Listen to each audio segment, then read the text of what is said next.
Greetings, context of white supremacy, Gus T. Renegade, and justice, and to share constructive information on racism, white supremacy. Hopefully it will be of constructive value to the folks listening into the program. Definitely want to get started quickly today because I'm very excited about the program. We have all return guests today, so no strangers to the cows today. Again, please check the blog, racism-notes.blogspot.com, and happy birthday, Lorianne Ashley. Hello. Yes, can hear both of you. Our guest for today's program, as I said, we have no strangers today. Everybody has already been on the cows before. Real privilege be talking about racism in films with the folks who are on the program today. Number one guest from May, he has been probably one of the single best contributors to the Cows program outside of Back of the Bus and Non-Mighty Wick.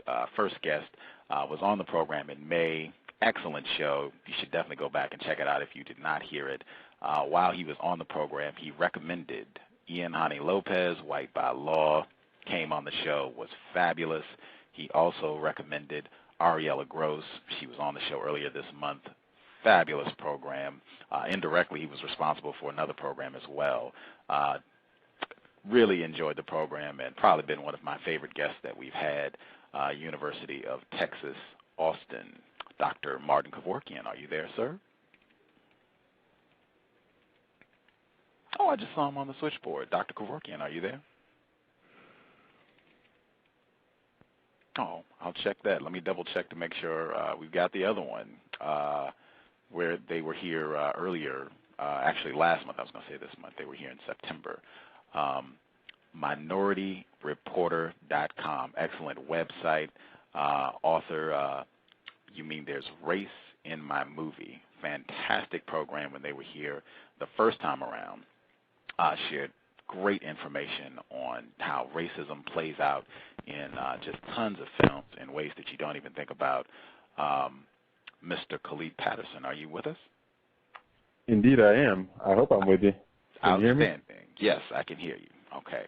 I'm going to double check Dr. Kevorkian because I just saw him on the switchboard, so he should be with us as well. If you would, please, I hope everybody who's listening into the program heard you the first time around, but if you could give a quick introduction and make sure you plug MinorityReporter.com, that would be fantastic. Well, once again, happy to be here. My name is Khalid Patterson. I am the Vice President and co-founder of the Minority Reporter. We are the organization that analyzes race in mainstream movies, and at the risk of losing some listeners, I really want to forewarn everybody out there that, after experiencing the analysis from the Minority Reporter, you'll never see movies the same way again. So if you like your movies the way they are now and you don't want your paradigm changed, then you may not want to listen in. Otherwise, if you do want a refreshing take on what it means to analyze race in your movies, then I suggest you stay with the program and listen in. Outstanding. The website again, MinorityReporter.com, and the book, You Mean There's Race in My Movie. Fantastic. And I believe we now have Dr. Martin Kevorkian. Are you with us? Yeah, can you hear me? Yes, sir. Oh, how about that? All right. There you go. Second time's a charm. All right. Woohoo! Now, once again, if you could, I hope everybody who's listening in, they also heard the first time around when Dr. Kevorkian was with us. If not, if you could please give us a quick introduction. I want to get started as soon as possible. I'm chomping at the bit to kick off. I want to start with Hancock. I'll let everybody know so we can get warmed up. That's number one I would like to jump into. But please, Dr. Kevorkian, if you could just give us a quick refresher who you are and the work that you do, sir. I'm Martin Kevorkian. I teach at the University of Texas at Austin in the English department, and I have particularly done work on representations of race and technology in the movies, how those go together. I've been fascinated to be looking at this book, You Mean There's Race in My Movie, and just short summary of how I now understand my work in light of that book is that one of the figures that I look at is the black technology expert, which if I understand the outline of the book correctly, it's more or less a combination of what Mr. Patterson and Mr. Gooding call the the angel figure and the utopic reversal figure. But maybe they can tell me if I'm right or wrong, but let's not delay and get into Hancock. So. Oh, this is going to be a fun program this afternoon. I'm looking forward to this one. We will have to jump in. So let's make sure we revisit that sometime after we fly into Hancock here. Yeah. Well, it's a good one for flying. Yeah. Wow. Thank you both. I'm very happy to have both of you all here on the program. Real treat. And as I said, I want to hop right in. Dr. Kevorkian, when he was with us last, he left off with Hancock. I had not seen the film at the time, so I really couldn't make a comment about what's in the film or what happened, but he just strongly recommended that I watch Hancock. I have seen it now. I would like to defer and go with Mr. Patterson first up, since Dr. Kevorkian already hinted at some of the things that he saw in the film. So, Mr. Patterson, if you could share any thoughts or observations that you have about Hancock, that would be fantastic. Wow, we're going right to the top of the list here. I mean, I thought Will Smith was immune to the trappings of race. I mean, you know, isn't it supposed to be the case? Well, I mean, he's not black; he's Will Smith. Well, I mean, we could spend 2 hours talking about Hancock.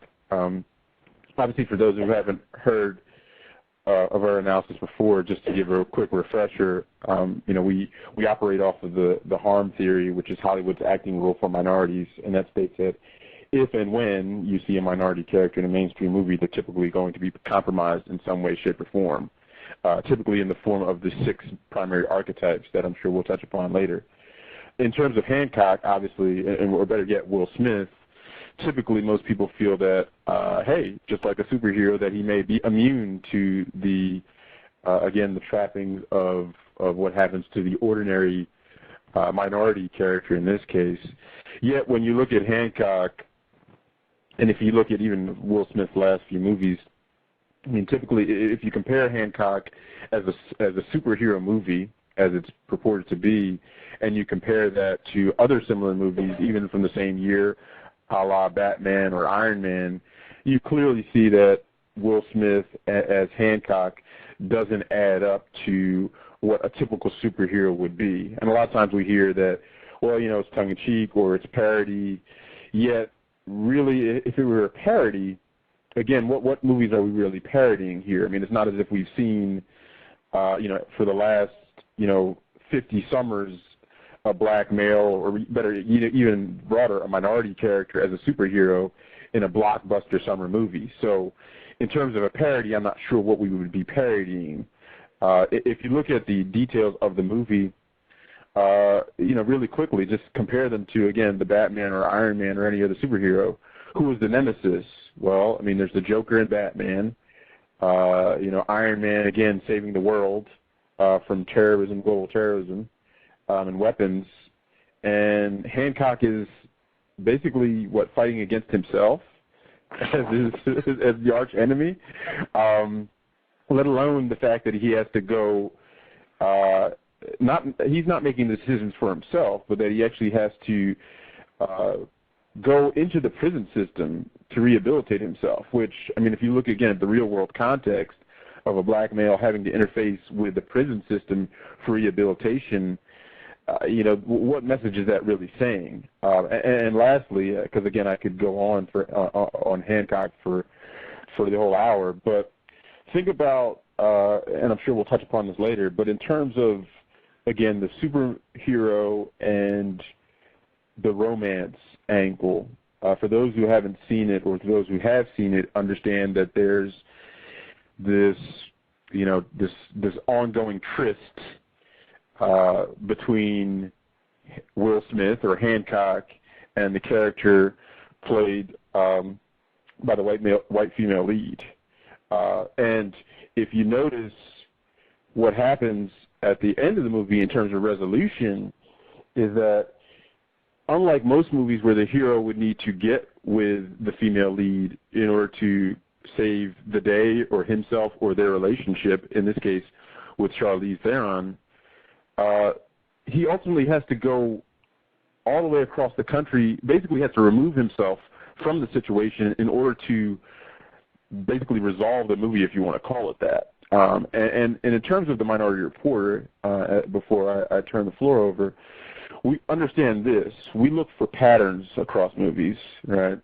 And if you look at Will Smith's last few movies, think about Hancock, think about 7 Pounds, think about a movie like even Legend of Bagger Vance, if you want to go back, or a movie like I Am Legend. These movies are basically resolved by him removing himself from the situation rather than placing himself front and center in the situation.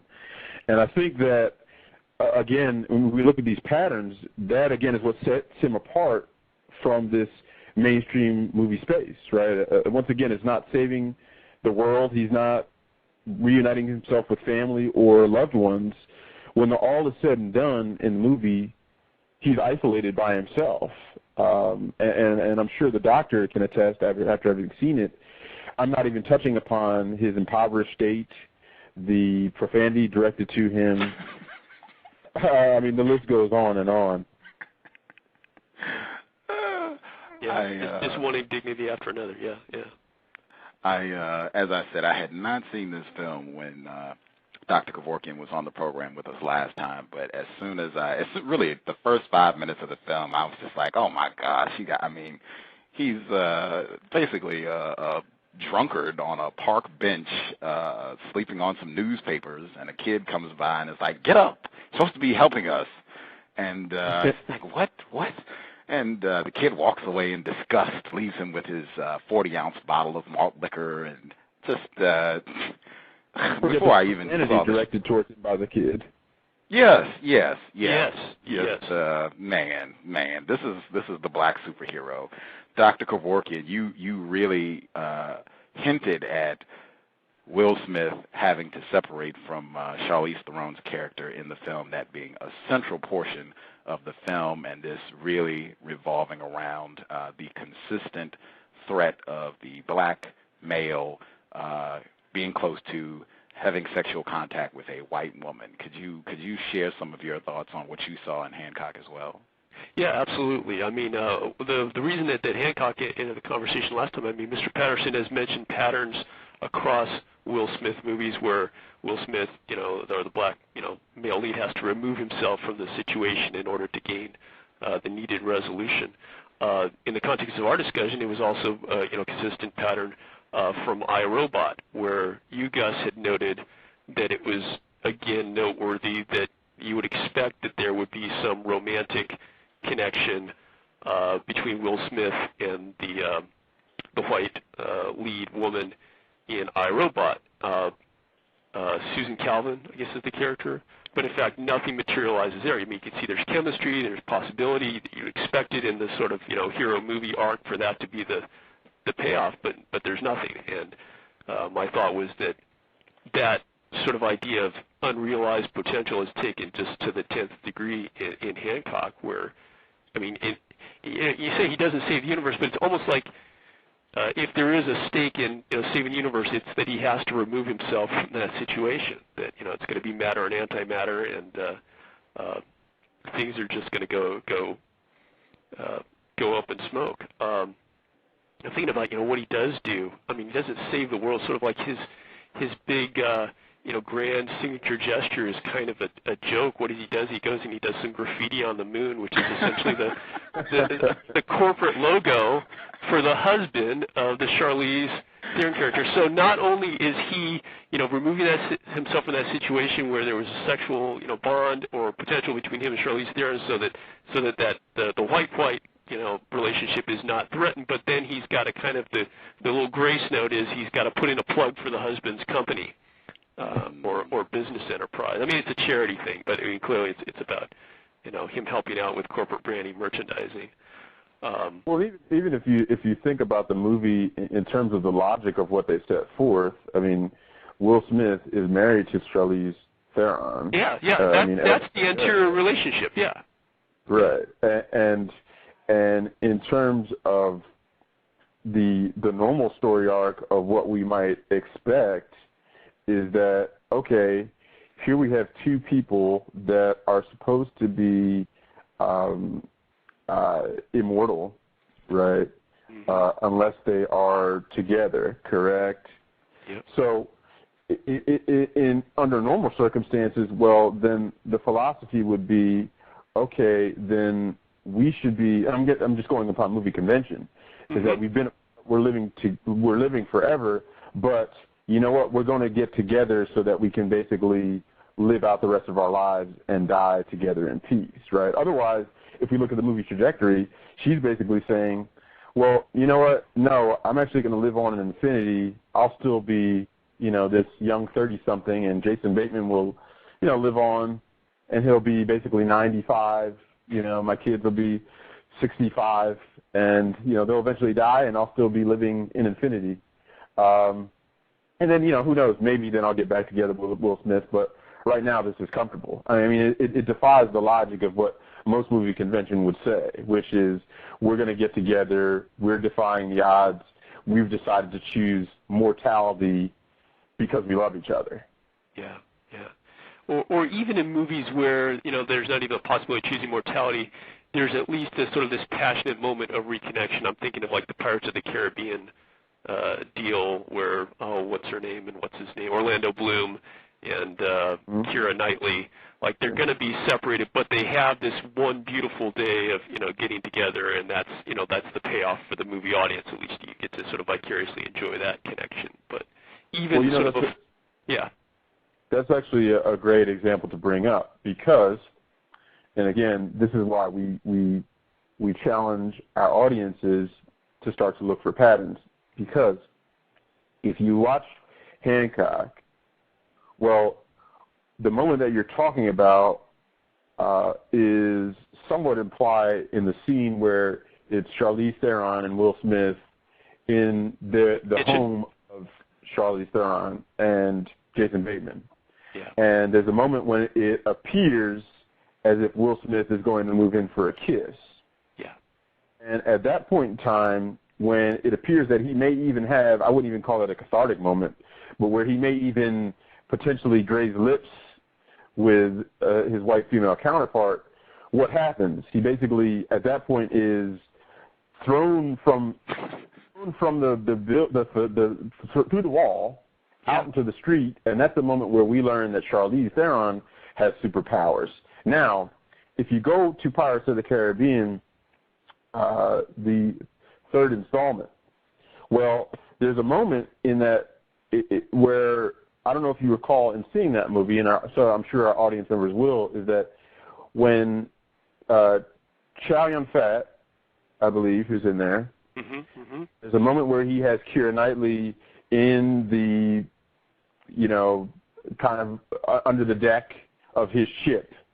Yeah. And there's a moment where he seems to be kind of implying that he's about to make a sexual move on her. And if anybody recalls, once again, it's at that moment where he goes in to make a move, again, Chow Yun-Fat, Asian, minority male, moving in towards a white female. Right at that very moment when he's about to kiss her on the lips is when, boom, the side of the boat is ripped open. He's killed by, again, oncoming artillery. And basically, once again, at that moment, he transfers power to who? To Keira Knightley. So, and even though these are two disparate movies, we see the same thing happen, and we've actually seen this in other instances where, again, when it appears that a minority male is moving in towards that white female lead, anybody who's seen Sin City with Benicio del Toro can attest to the same thing. Benicio del Toro makes a move, this time on a prostitute, but again, she's white female with blue eyes. What happens as soon as he threatens her sexually, that's the moment when he basically starts to fall into the downslide in terms of his character development, if you want to call it that.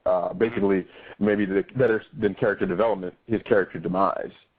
Absolutely, absolutely, and particularly I see in the first two cases. I guess I don't have a lot to add about Sin City, but it's a case where this cultural law of the prohibition of the non-white white interaction, where that prohibition, that cultural prohibition, is almost raised to the level of physics. It's like taking a cultural law and making it like a law of nature or a law of fate.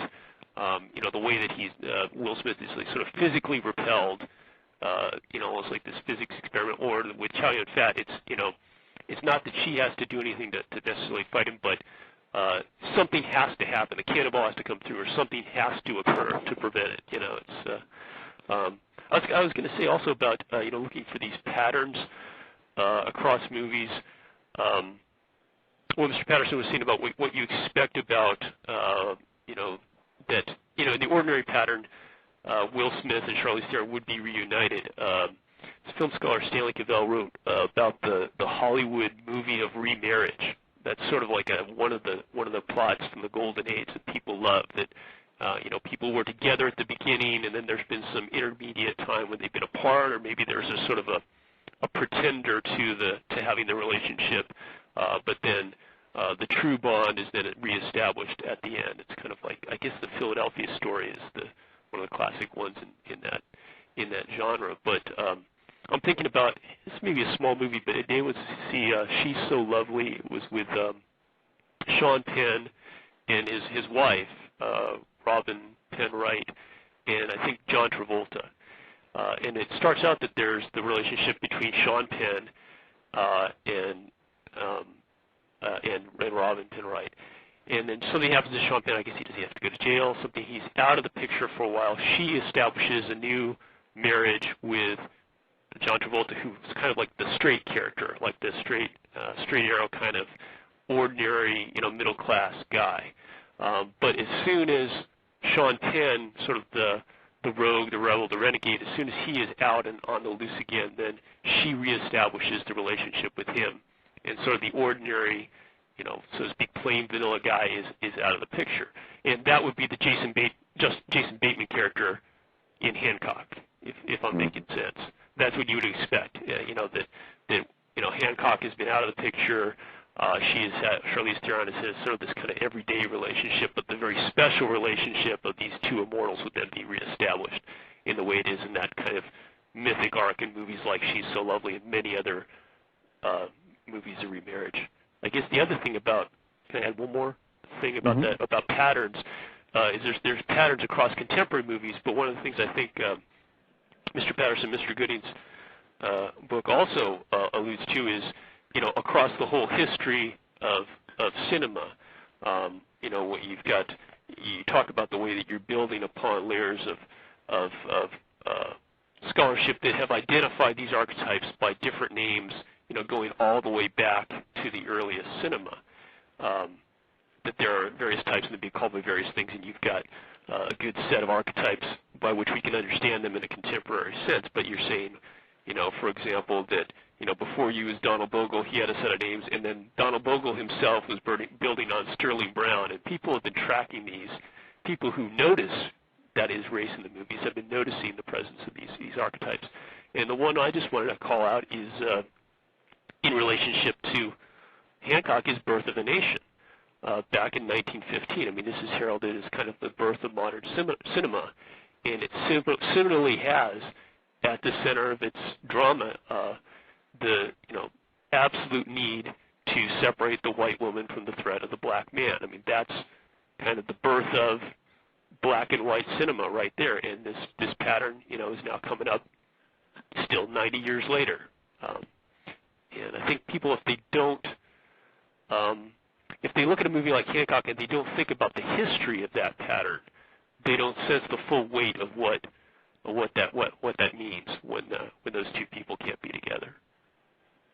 Correct, and that's really, I mean, what you touched on is really that what we oftentimes talk about in terms of our presentations, we're going out on the circuit speaking at different schools, is that emasculation of the minority male image is there right from the very first mainstream movie, ever made. I mean, shown, at the president's, shown at the White House at the time, and still shown in film schools. I mean, I can't imagine that there's a film school out there that that you could go through that doesn't mention Birth of a Nation, or mention The Jazz Singer, which, while it doesn't necessarily feature emasculation, features in the first talking picture, features blackface. And if you look at the history of contemporary, or not the history of contemporary mainstream movies, but the history of mainstream movies, and look at contemporary mainstream movies, a lot of the same imagery that we see is really just recycled or remixed and repurposed. But Hollywood is in the business of making mainstream movies. It's just like if they were producing a motor vehicle or producing computers. The idea is that, hey, every computer, unless you're talking about maybe Windows Vista, is supposed to come out of the box, with the same functionality across the board, right? I mean, I need a keyboard, I have a monitor, and when I hit the start button, it goes on. It may take different forms or shapes, a laptop, what have you, but ultimately, again, this is an industry we're talking about. We're not talking about, fly-by-night theater troupes that are just making these things on the fly. So that being said, it's no surprise that these formulas are not only still present, but that they're just even further refined, again, to make sure that they do not produce or raise controversy, and more importantly, that they continue to make money, which, as we've seen from the box office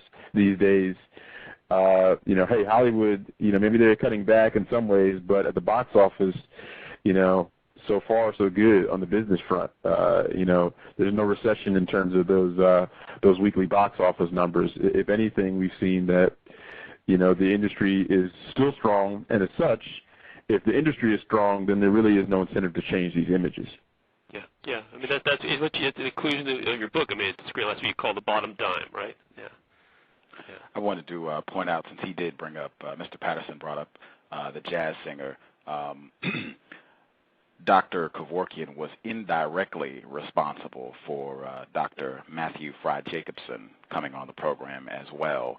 And in his book, Whiteness of a Different Color, he pointed out in the jazz singer Al Jolson basically becomes white by donning blackface, which he said is an act of racism, white supremacy. He is, I believe, a so-called Jewish person, and that they were, according to Mr. Jacobson's work, probationary whites, were in fact included as and accepted as white by this act of racism, performing in blackface, wearing the black makeup, showed the contrast. Oh, he really is a white person. This is in his book, and we discussed this on the program with Dr. Jacobson.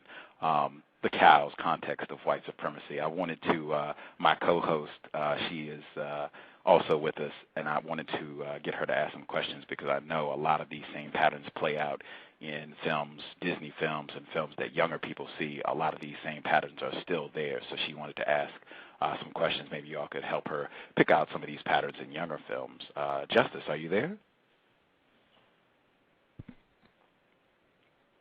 Hello? Yes, ma'am. We can hear you. Go right ahead. I'm not feeling so well. I don't feel like I want to do the show today. Oh, okay. I'm sorry you're not feeling well. I hope you get lots of rest, drink lots of fluids, and I will. I can go watch a movie. Yeah, don't watch Hancock though. Don't watch Hancock. Yeah. I hope you will recuperate soon, though, Justice. I guess I will push, and I'll have to think of a film that younger people watch so that I can have something for her to listen to as well. Borat.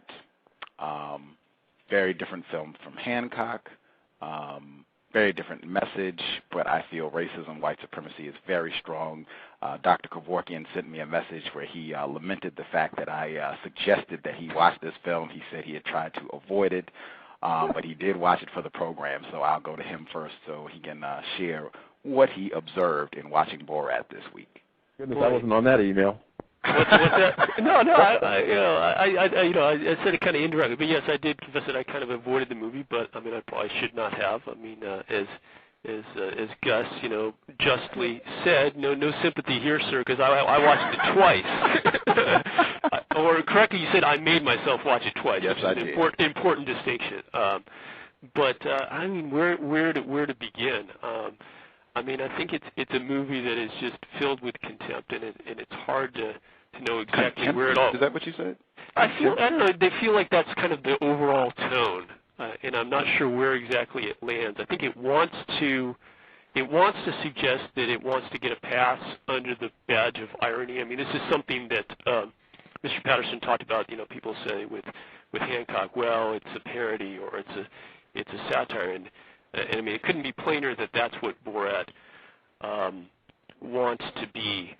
That, for example, it wants to come across explicitly, the character wants to present the character as being bigoted, as being prejudiced, and that the audience is supposed to understand that that is somehow wrong, and very clearly wrong. I mean, I'm thinking that even kind of peripheral to the show, one of the the extras was they showed appearances that Borat had done on late night TV talk shows, and I say Borat because he always appears as himself in character when he does these interviews to plug the movie. And I think it was Jay Leno who asked him. He said, people have said that this movie is anti-Semitic and homophobic, and what do you say to that?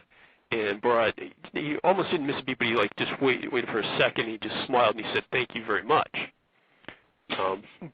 By which you're meant to understand that, okay, this is Borat playing the character. The actor behind that means exactly the opposite, right? That it's about exposing anti-Semitism or exposing homophobia, and in that sense, that there's room for, I think, that kind of critique to go on. And even sort of the idea of trying to get, how far will particularly the white people with whom Borat interacts, how far will they play along with him, or, so to speak, humor his bigotry, right, or accept it, and thereby sort of expose the acceptability of an outrageous Boratness in America. But the place where, if I just had to nail it down to one thing, where the whole thing unravels, is that Borat is, to my mind, throughout, portrayed as just a thoroughly loathsome character, right? And just all kinds of prejudice that he is just spewing all the time, and really in his personal appearances and throughout the movie, really kind of venomous misogyny, particularly real hatred, says terrible things about women throughout. Just utter disrespect and contempt for women is what comes out of Borat. And so he's got this terrible relationship to the idea of women and women, and yet we're supposed to accept at the end that it's a beautiful thing that he ends up with Lunel, who is the African American woman. That to me seems to be the central contradiction, and that somehow that she accepts him, and that this is a great thing that he connects with her. When it seems to me that if we think about the Borat we've seen, that's just a nightmare relationship. It's so funny, if I can interject, that this is a pattern that we've started to see, and I dare say that it may be a little bit different than what a lot of these things that we talk about are same but different, meaning we've seen them and they've just been remixed and just shown in a new form, what be it blackface, or again we talk about the minority female interaction. But what you talk about, I think, is certainly seems to be a reflection of what is now a contemporary take on race, which is, hey, why are you talking about it, and why is that an issue? Whether it be race, ethnicity, or even other issues that relate to that, in this case, perhaps gender or misogyny, and that, hey, you know what? Instead of acknowledging or trying to talk about the problem, hey, just move on. I mean, it's not that serious, or, hey, you know what? I get it. You're already racist, so I'm just going to move on. I think a movie like Gran Torino that I saw recently really struck me as part of this trend. And what I mean by that is, if you look at Clint Eastwood's character, I've talked to a lot of people, and again, when we talk about the Minority Reporter, we don't really talk in terms of is it racist or is it not? I mean, we talk about race, the patterns, and again, if there's a pattern of marginalization, which ultimately, hey, you could interpret as racism. But if you look at that movie and look at the interaction and the dynamic between Clint Eastwood and the Hmong youth, well, there he is, an older male, in this case, older white male, directing epithet after epithet at them, the neighbors particularly. And for anybody who hasn't seen it, you know that the neighbors are, especially the girl and the other boy,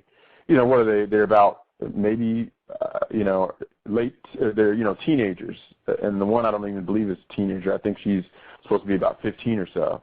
And when he directs an epithet towards her, she kind of just shrugs it off and just says, "Oh well, I'm just moving on." And we've seen this across a lot of different movies, even TV shows now, where a character, particularly white characters, will direct an epithet or slur at a minority character, and that minority character, in the context of the show or the movie, will respond either by not directly responding to it, or basically by kind of shrugging it off and saying, "Oh well, I just understand that you're just old." And I can another movie, which again, good doctor, I hate to drag you through the mud here, but have you seen Neo-Ned or heard of Neo-Ned? I haven't heard of Neo-Ned, but I mean, I'm thinking of a host, but I want to jump ahead, but I'm thinking of the Paulie character. I'm thinking of Archie Bunker, and I'm thinking of the Paulie character in Rocky Balboa, right? Oh, he's just old, his kind of racism gets a pass, right? Anyhow. Right. So it's just like, well, hey, it's not racist. I mean, it is what it is. Yeah. And it's kind of like, well, really? I mean, I don't know. Last time I checked, that didn't really, prevent stop that from being an issue. I mean, and I can't say that I've never seen a movie. Let's just, do another analogy, right? I've never seen a movie where it's like, well, you know what? He's just an old Nazi, but I mean, the past is in the past. I mean, sorry. What are you going to do? Hold that? You're not going to hold that against him, are you? Bygones be bygones. Yeah, I think we are going to hold that against him, aren't we?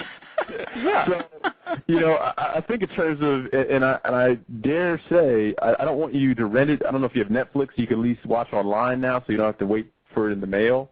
Yeah. But check out a movie like Neo-Ned, because I think that takes it to the extreme, wherein essentially what it is, for anybody that hasn't seen it, it's a young white male opposite a young lady that we know. We've seen her. What's her name again? Gabrielle Union. I'm getting help from my assistant over here. Gabrielle Union, young black woman who we know from other mainstream movies, and basically Bad Boys 2. Yeah. Bad Boys 2. For anybody, I actually should pull up the official description. I don't have that in front of me now, but the loose description is that a young neo-Nazi falls in love with an African-American woman. Again, that's the language they're using. And basically, we follow the ups and downs of the romance that ensues. I mean, again, I'm not making this up. I mean, somebody pitched this idea and shot it, filmed it, hired people and presumably made money about this. And the thing is, if you watch the movie, which I dare say, it's going to be tough for both of you. I suggest you do something else, knit, vacuum, or do something else. But notice that there's epithet, slur, racist thought after racist thought directed towards her. Now, again, based upon where we started, this is a perfect dynamic, right? Where do we start? We started talking about Hancock as this purported superhero, right, who seemingly is on the right track, or at the very end of the movie at least seems to be on the right track. And what is his reward? Well, he has to go far, far away and doesn't get the girl, and basically, ends up kind of the movie basically just being on his own, right, with very little cathartic moment, if we want to call it that. Comparatively, here's the ultimate fantasy, right? Here I am, a young white male.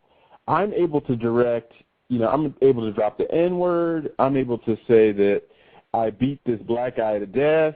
That's part of the context of the movie. I'm able to, again, be homophobic. I'm able to be racist. I'm able to basically say whatever the bleep I want.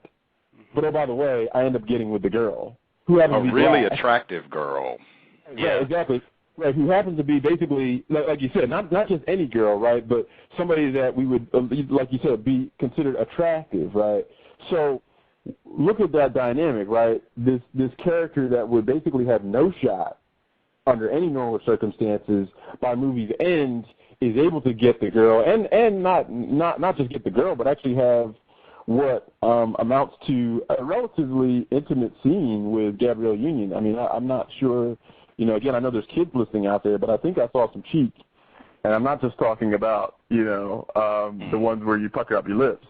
So, again, when we look at the comparison between these two narratives, not only do we see, again, this differentiation between the minority male and white female interaction versus white male versus any minority female interaction, we also see how this pattern of, oh, let's just move on from the racist thing has started to grow. And if you look at it, I mean, take a movie like Tropic Thunder. I mean, this is a classic example. I mean, under normal circumstances, somebody shows up like that to the office, in blackface, they're probably going to get fired that day. Yet here we have a movie where the character throughout the course of the movie is in blackface, and what do? Well, we laugh and we say, oh, it's just a movie, right?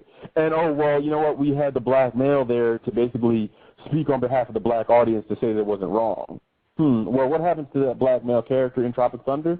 Well, it turns out, again, under the emasculation trail, that, again, not to say that homosexuality is a form of emasculation per se, but in terms of mainstream movies it is, because the narrative is I'm supposed to get the girl in the end. I'm supposed to be the heterosexual uber male. So, again, in Tropic Thunder, under that same principle, we have starting off with a black male with booties in his grill. I'm the uber black male, the sexual and virile black male. By movie's end, we literally see him with Lance Bass from NSYNC, as his partner, the character, the real life person, who came out of the closet to announce that he was gay. So, again, when we look at these patterns, I mean, it's amazing to see how fluid they are, and also to see how there's this rush to basically move past race, right, under any circumstances. And we saw that with the president. We saw that with the Gate situation, and we certainly see it in TV and mainstream movies. I wanted to interject one thing really quick, and I want to go to get your comments, Dr. Kevorkian. I suspect racists have been at work again. I was disconnected momentarily, so I might have missed the commentary that covered this about Borat, but I wanted to make sure this was pointed out. I think this is very important. I know one of the listeners in the chat room, Cree7, she has a counter-racist program herself, and she was analyzing Bruno, which is kind of the sequel to Borat, where a lot of these same racist themes continue. He has a non-white child in the movie that I haven't seen. Bruno, I don't think I can make myself sit through that, but just from what I've seen in terms of the previews and things, really despicable treatment of a non-white child, very young child. In Borat also, there's a non-white female, black female, I believe she is a prostitute, very overweight, and Borat ends up taking her home and marrying her. And he's talking to some young white males, I believe they're fraternity guys, and they're talking about how they wish we had slavery again, that they, really wish that, we should have that again. It's really an outrage that we don't have slavery anymore. Just really blatant moments of, I guess I would co-sign, contempt for black people in particular, and I see that continuing in Bruno, the sequel to the film. I guess if you had any comments on that, particularly about the sexual relationship, again, with a white person and a non-white person, and I feel a very demeaning, degrading relationship at that in Borat. If you had any thoughts on that or anything Mr. Patterson said, Dr. Kevorkian. Yeah, I'm thinking about, what Mr. Patterson has been saying about blackface and sort of the persistence of that. I'm just going to try, and this is something I don't know if I know if this makes sense, but is there a way in which Borat is blackface without blackface? And I'm thinking about the fact that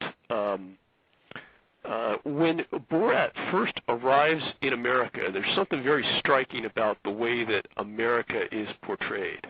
As far as like at least the first 10 minutes of the movie as I was watching, there was no blackface that you could see anywhere, like at the airport or in the city. It's like you might see like in the one black guy in the corner of the screen, like walking across the street at one point. But it's only when he sort of gets lost, sort of gets into the, quote, the wrong part of town or the wrong, goes off the map that he encounters black people. And the first thing he says immediately is, he says it in his usual kind of clumsily offensive way, I like you people. I want to be like you. Can you teach me how to be like you? So, I mean, Borat, clearly, white-skinned character, but he arrives at America, and he's, throughout the first part of the movie, contrasted to the white America that he meets there. That he is the outsider, and he is the one who is seen, it's all the jokes are about, how he's not properly socialized, he's not properly civilized, and he carries with him some of the same, some of his negative behaviors, such as, let's say, the misogyny, are attributes that are negative stereotypes of minority cultures in America. And then immediately when he meets a minority culture, he says, oh yeah, I want to be like you people. And then at the end, he is the one who connects with the black woman. So it seems to me that there's a strange desire to inhabit that space there. And even when and he may even take a cue from what the white frat boys say to him. They have this really resentful tirade where they say, "Well, minorities have all the power here," which is a very strange statement. But anyhow, I'm sorry. I'm waiting to reap the benefits of that. Where is that? Is that somewhere I can get that power? yeah. I've been doing all the time. Yeah. If you'd only been in that RV at that moment, you can say, could you just hand it over to me right now? Yeah. Jeez, I've been missing out. LeVar, help me out here, man. I've been missing. I'm known as victim of racism, so I have missed out as well. I don't know. Maybe Obama got our share. Maybe that's what happened. President Obama got everybody's share, and we'll just have to wait until his term is done or something. Now you both lie. Oh, man. Well, you know what? Doctor actually touched on one of my personal, I don't know if I can call it favorites, but, I say this, and again, what I always say, when we're speaking to our audience is to really, again, challenge us back with the evidence that suggests otherwise. Meaning, if you look at You Mean There's Race in My Movie, both the book and our DVD, again, they're very much guided by, the facts of what we see. We're not creating anything new. We're just basically giving us, we're giving the people what Hollywood has already given us. We're just, reorganizing it in an easy and consistent way that it's easy to digest. To the doctor's point, I can certainly say, and this is not an attribution to all white people out there, certainly no, but that I can say that in terms of entertainment, that white America is still very much addicted to blackface. Now, again, I don't know what percentage of the population. I don't know, again, all the agents who are creating it. But if I look at entertainment, and I know that, again, by the numbers, that it's largely produced and consumed or produced for white America, again, it's not an indictment. I'm just stating the reality, although in this case, perhaps it should be an indictment. If you look at, again, when you talk about blackface, even though people talk about blackface as a thing of the past or in terms of old movies, we see this all the time. Tropic Thunder obviously being the outlandish example, but if anybody watches another Ben Stiller produced movie, which is Zoolander, you'll know that we now see what is this oftentimes this quasi-blackface, right, where it's like, you know what, I'm not going to go all the way black. Perhaps like that game show did down in Australia with our friend. I don't know if anybody out there has seen that clip. It's on my blog. Racism-notes.blogspot.com. I'm sure they've seen that clip from Down Under. Those are the extreme examples. But we've seen in Zoolander, again, where Ben Stiller has his face darkened, right, and he makes gestures that would be similar to blackface, right? But again, kind of like not enough to hit the threshold. I mean, it's kind of like, well, hey, I didn't punch you, I just pushed you strongly. If we look at movie 30 Rock, anybody out there watch 30 Rock? Actually, I guess I'm going against myself. If you watched 30 Rock recently, as of last year, Jane Krakowski in blackface in the show with an afro. Again, contrasted with Tracy Morgan doing what? Not switching over as a white male to show what it would like to be like to be a white male, but cross-dressing as a white female, a la White Chicks. Again, the same emasculation track, right? It's not, again, White Chicks. Well, it's not a matter of us just becoming white dudes. No, we have to become white chicks because, again, ha ha he he. Part of that, the humor is the emasculation. If we look at a movie like Dukes of Hazzard that came out, the remake that came out a couple of years ago, again, a scene where our lead characters have their faces darkened, and as the good doctor just states, in this context, what happens, they go into the hood, and all of a sudden they're confronted by the menace to society figures, black males that are already inherently ready to tear them a new one because, again, their faces are darkened. Again, without saying that there's blackface, the black characters and their anger, again, implying that there's something wrong here, right? And we're not even counting the real-world instances that happen at college campuses every year. I mean, every year there's an article about, frat party, guess what? Kids were in blackface. Oh, we didn't mean to offend. I mean, it happens year in, year out. I mean, it's almost as if they just hit print. Probably around this time. I mean, it's Halloween. It's probably happening tonight somewhere. I guarantee it. If it doesn't happen, you guys can come seek me out. You'll get a free copy of the book and DVD. Trust me. I'll give you guys one hot off the press just to finish. Literally, as of 30 minutes ago, I'm giving you guys hot off the press. I'm watching Flash Forward. Again, this is a TV show. I literally, anybody can go onto ABC website, check it out. Again, the Flash Forward has nothing to do at face value with race, right? I mean, if anybody knows the story, it's kind of like everybody had this memory from the future, and they're trying to figure out what happened, right? Now, literally, what happens? Again, this is, a completely different context. We're not talking about race per se. Yet, what happens in the movie? In the TV shows, that there's a character, a young white male, who it turns out has this situation where, you know what? He has Addison's disease. I don't know. Look it up on WebMDB because that's what this TV show is telling me. But he has Addison's disease where, you know what? He doesn't produce enough adrenaline, I believe. And so he's always calm and cool and collected. And his flash forward, he's a young white male, is that, hey, you know what? In the future, I was black or I am black, right? And I was cool. I was, basically I was sexually attractive. The women were coming for me. They were all on me. And, again, lo and behold, they actually show a scene. It's all on there for about all of half a second where his face is actually, again, brown. He has a hat to the back on his head. And, again, it kind of just, the memory is gone quickly, but we see these women kind of flocking around him. And I kid you not, he literally goes on to say, yeah, man, in the future, I saw myself, I was black, I was cool, and, I've always envisioned myself as, being a cool black guy like Shaft or Brian Gumbel. Nice. Right. So again, if you talk about race being in your media, I mean, here it is, classic case. And what I always say is that white America, again, not everybody, but in terms of what I've seen in producing, white America still wants blackface without the racist aftertaste. Wow.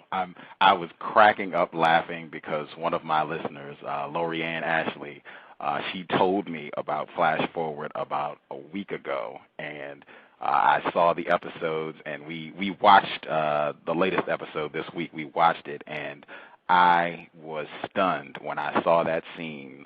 And one of the other key things that the white person said who has this flash forward where he's turned black, he said, I had leather pants on, black leather pants on, and I never wear leather pants. That's one of my biggest fears, and I was wearing leather pants, and I was cool, and I mean, he looked so happy, and he said, I've never felt more confident. I wasn't nervous, and just they made a big to-do about the women found him so attractive. I just was stunned that popped up in the film, and there have been other things that I think are pretty revealing in Flash Forward. We'll be talking about that, I'm sure, coming down the road. I did want to get one of our callers to see if she had a question. I believe this is Kim. She's also here in Seattle. 253, did you have a question?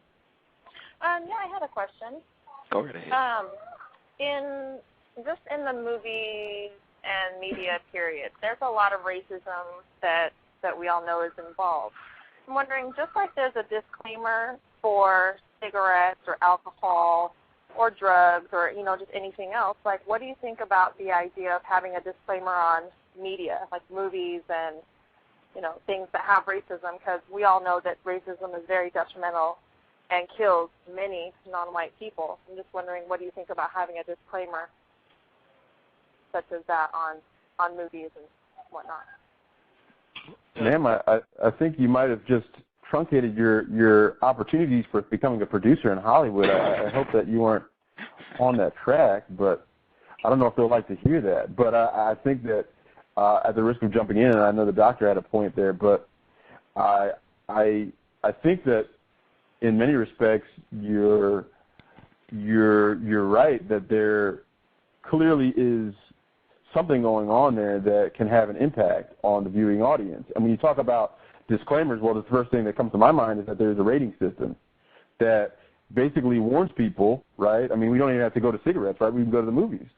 PG-13, R, G, X, NC-17, all these are telling us something about the movie. What is it? What are they telling us? Well, that, the smoking or the sexual activity or the cursing, the violence, the profanity, the lewdness, something in that movie is going to have an impact on the viewing audience. And for those that say, well, movies aren't real, well, you know what? Hey, take Pulp Fiction, go down to a kindergarten class, and just start playing the movie and see how long it takes for them to remove you from the building. Yeah. And why? Well, you're going to go and say, well, you know what? But I'm just trying to tell them about lighting and blood packets, and it's not real. I mean, it's fake. I'm trying to explain that this doesn't have an impact. And the teachers would say, well, no, but this is just not appropriate content. Well, that implies that they think that the content is going to have an impact on their development, all the way up to not only as a kid, but up to 17 years old, if not beyond. So if they're going to tell us that those types of images or that type of content is going to have an impact on us, well then, again, why wouldn't the racial images that we see have some impact on us as well? Absolutely. I just, I don't believe that the G or the PG or the PG-13 or even the R really reaches out to people to really let them know that what they need to see. I don't think that they see that, this attributes to racism, white supremacy, and it is killing people and it's damaging people. It just kind of broad strokes it and gives it a very vague classification. Yeah. Well, I mean, if I just, try to add, I mean, exactly, what Mr. Patterson said first about, truncating your career as a producer. One of the paradoxes that you mean there's race in my movie gets into. I mean, even the title suggests it is that there's this idea of deniability or lack of awareness, even on the race in my movie. Like that the people who made the movie didn't know it, right, to a certain degree, or at least that it's not there to the degree that it could be acknowledged. If a movie were ever in a position to be labeled as having racist content, I don't think it would be distributed. I mean, it wouldn't need the rating at that point. It just wouldn't be done. I mean, I think I'm not misrepresenting the book that you say in there that we are at a place where it's broadly perceived as a negative thing to be labeled racism, and I think there's widespread will on a conscious level to not perpetuate racist representation. Nevertheless, they keep getting perpetuated. But in other words, I think if there was such a rating system, it would actually stop a lot of things from getting out there. But what that means is, a business could not be conducted on that model, and that's why there's a need for independent reporting from things like the Minority Reporter, right? Ma'am, they're the ones who are going to tell you what the racist, what the content is along those lines, because I don't think it could be marketed. I mean, there are acceptable levels of violence, but I don't think there can be an explicitly named acceptable level of racism. And that's not to say that. Yeah, sorry. I'm sorry. No, I didn't catch your name again. I'm sorry. What was your name? Oh, Martin. No, I was talking about the caller. Is she still on? Oh, Kim. That's Kim. Kim. Yeah. Kim, let me ask you a question really quickly. If you take a movie like Bruce Almighty, which has Morgan Freeman as God, can we say that his portrayal in that movie is in fact racist, or would you classify that as racist at face value? Is she gone? I can't really comment on the movie because I haven't seen the movie. However, I think that the choice in just having Morgan Freeman as God, there's some symbolism and even potential racism in there, and so Well, here's the question that I would ask, and again, I'm not trying to, trust me, this is not an assault. Have you seen any movies recently, or any movies out there, or you have a favorite movie? No, I'm not. And don't say Borat, because the doctor won't really be feeling that. Let me take a movie like this. But how about, do you know Man on Fire? No. Features Denzel Washington, right? No. And this movie came out about 6 years ago, right? Features Denzel Washington, and it's set in Mexico City. And the long and short of it is that Denzel Washington becomes a man on fire with Dakota Fanning. Do you know Dakota Fanning? She's, at that time, a younger young white girl, has been kidnapped from her family, and Denzel Washington becomes a man on fire in terms of reuniting the daughter with her mother, who's also white. Turns out the father is Latino, or Mexican, perhaps in this case, but it turns out that he's corrupt and ends up having to kill himself. But we'll move on beyond that. If we look at Denzel's role, at face value, I'm not sure that we could classify it immediately as racist. I mean, if I was just going to immediately quantify it at face value, I mean, I can say that, maybe it's not a great role, or it's a role that I might not particularly like, but can I explicitly call it racist as I would be able to call out the fact that, hey, the movie contains profanity and violence? I mean, there's pretty much no disputing that a gun being shot at somebody or killing somebody is a violent act, or that if somebody takes a cigarette, puts it to their lips, that's considered smoking, or that if there's nudity and there's sexual activity, that I'm going to label that as sex and something that I would prohibit people from seeing. But in terms of defining things as racist or not racist, well, it becomes a much trickier angle in terms of being able to immediately classify at face value. That is, in fact, the reason why these movies are so successful, right? Because I can't immediately look at a movie like Man on Fire and immediately classify it as a racist movie, even if and though, because it does happen, even though Denzel dies at the end. I mean, I'd be hard-pressed, or at the very least, somebody could come to me and make an argument that was legitimate that this is not racist. This is just another movie. It's only in looking at it, I put it this way.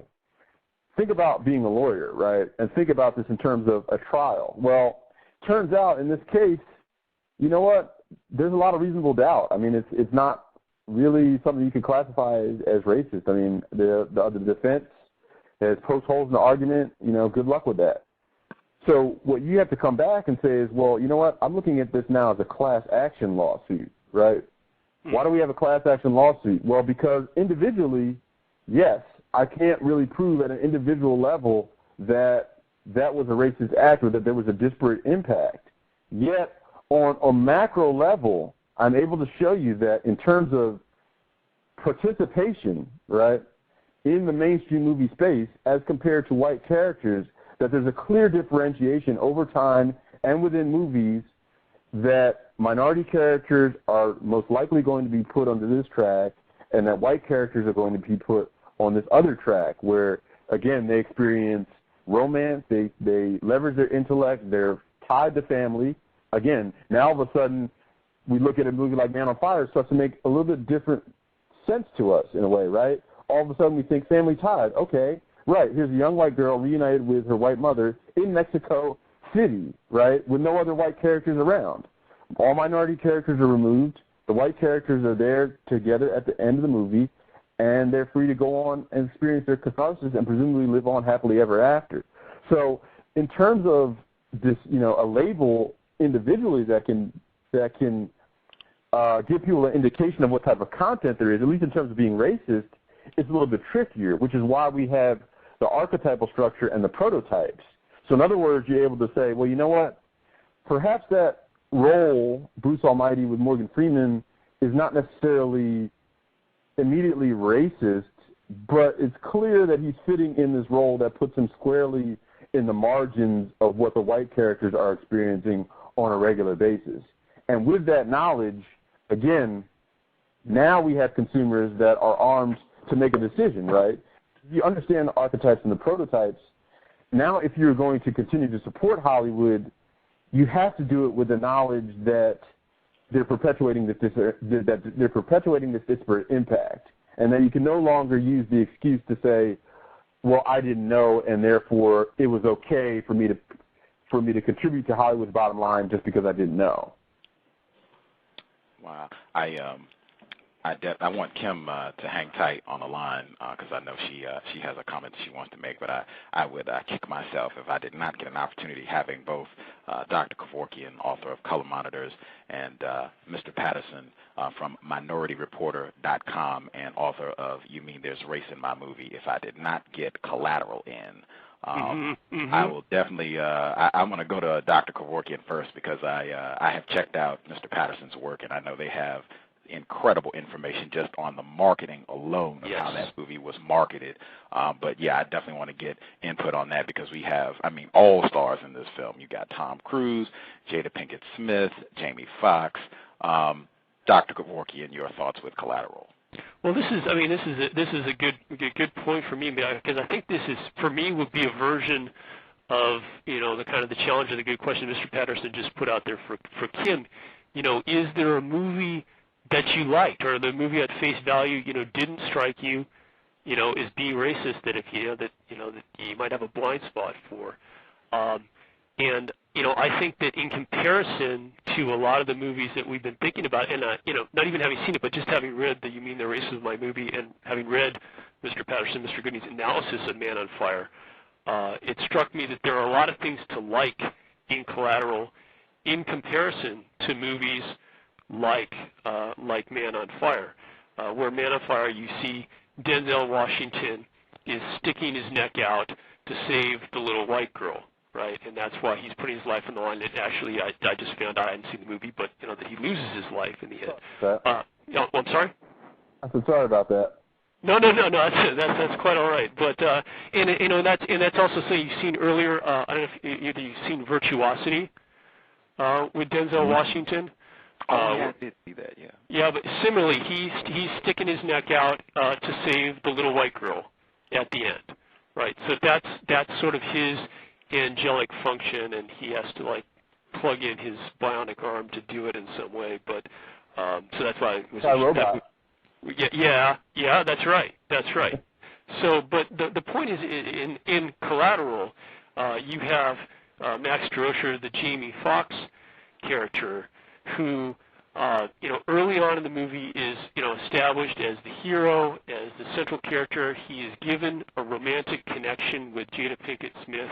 And I don't know, I actually think that's just a beautiful sequence at the beginning of the movie. Maybe I'm, sentimental, maybe I went soft, but the connection that he makes with Jada Pinkett Smith's lawyer character in that cab ride, I thought that was a very convincing version of what Hollywood, tries to do in these movies, which is over a relatively short period of time make you believe that a strong connection has been made between two characters such that you can have a plausible romance over the span of a 2-hour movie.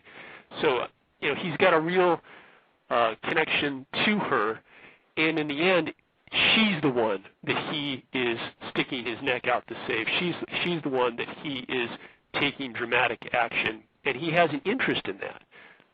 He's not saving Jada Pinkett Smith for someone else. It's because, he thinks this is, could be a love interest. And not only that, but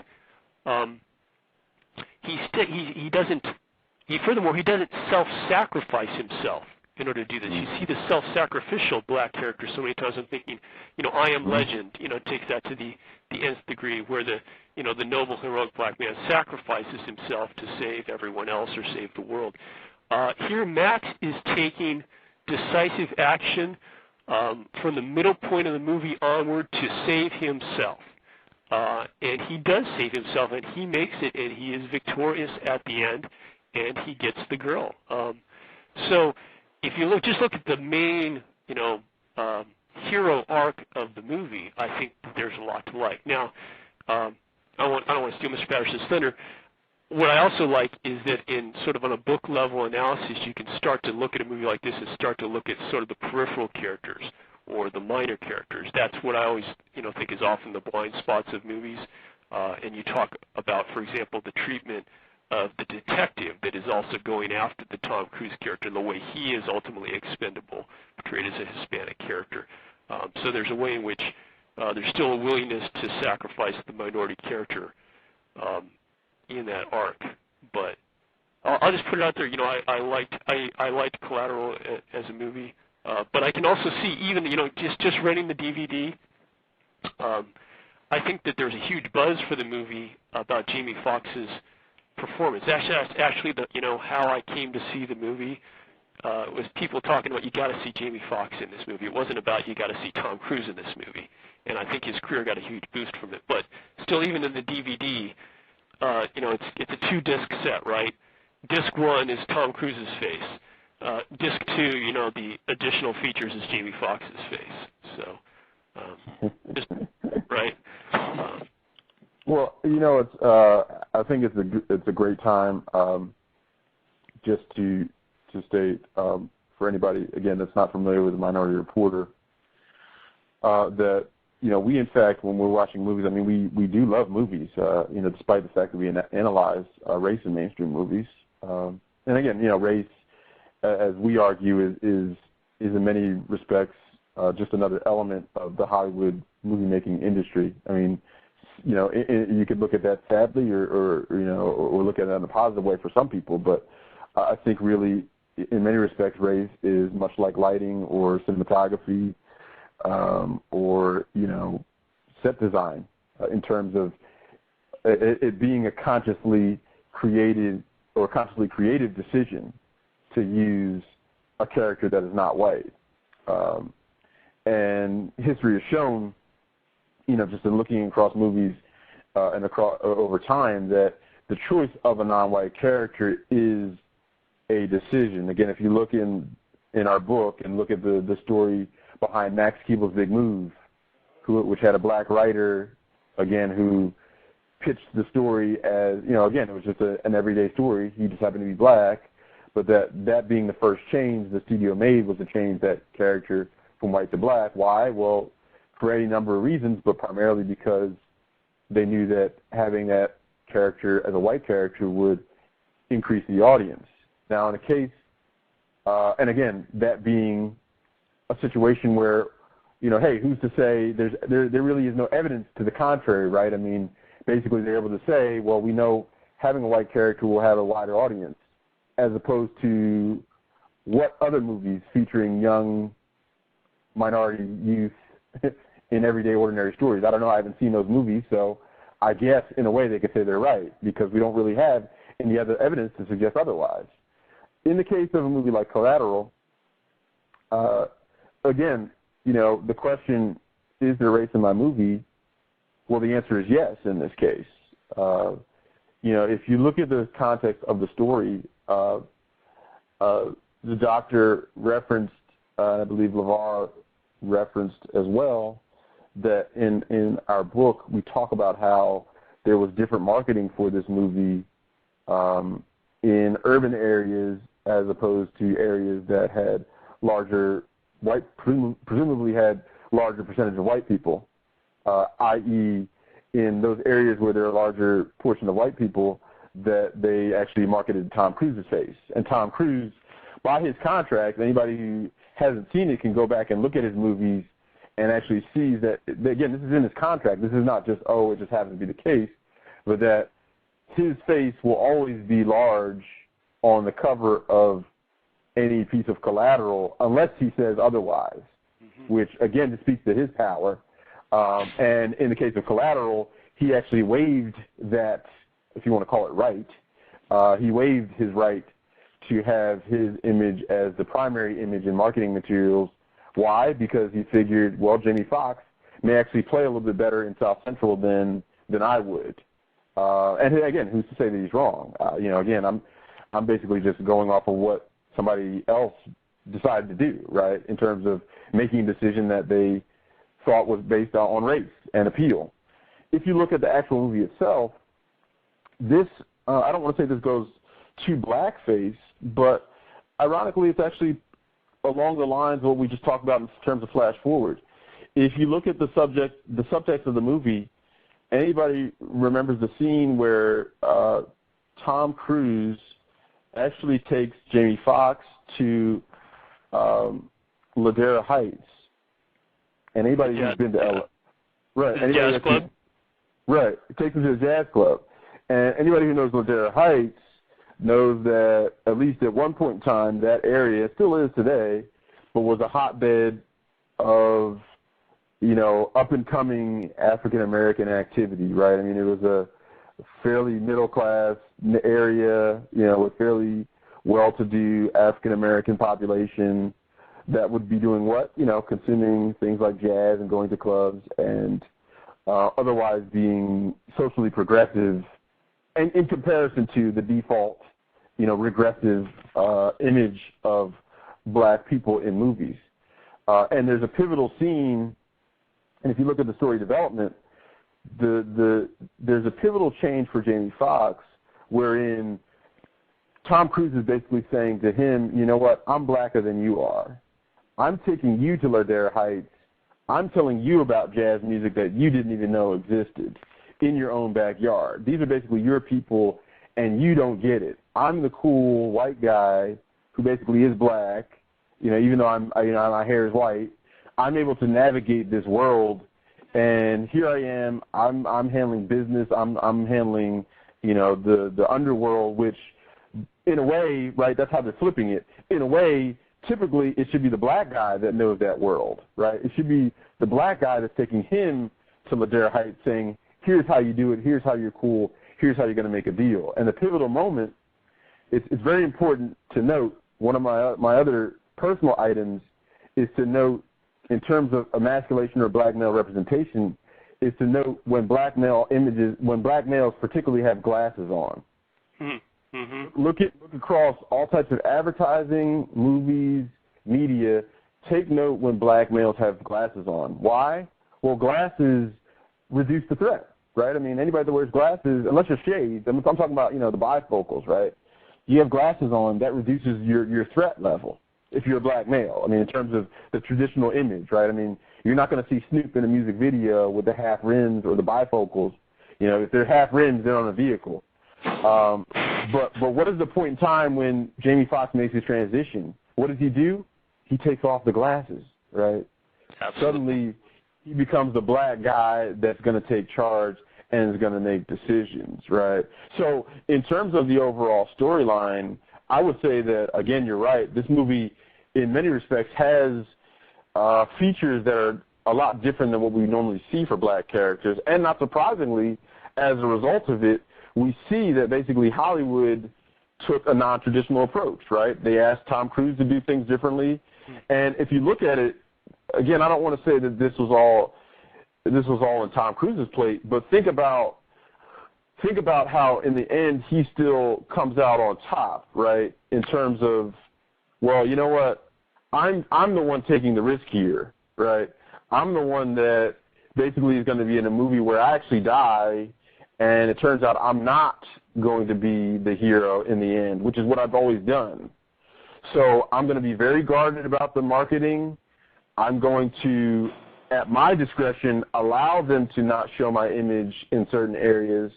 So, again, we look at this dynamic, not taking anything away from the movie, but we see how, when all is said and done, Tom Cruise being very careful about how his image is used and portrayed, which I think is in stark contrast to how much control minority characters and minority actors have over their images in mainstream movies. I agree wholeheartedly. I did want to point out my view, Collateral, incredible illustration of how the system of white supremacy works. I pretty much think the film is like a violent, refined version of Driving Miss Daisy. I could be incorrect, but that's my view, and I think I could substantiate it with what's in the film. I might have to go another hour to get that take. But no, I know. I can see where you're coming from with that. I mean, there's a lot of ugly stuff about Tom Cruise just telling Jamie Foxx what to do. You know, when is this negotiation? He's just giving him orders all the time, right? I guess the question is how, it's going to vary maybe with the audience, but how do you feel when that is happening? In other words, in Driving Miss Daisy, that's played for sentimental connection, and it's not questioned.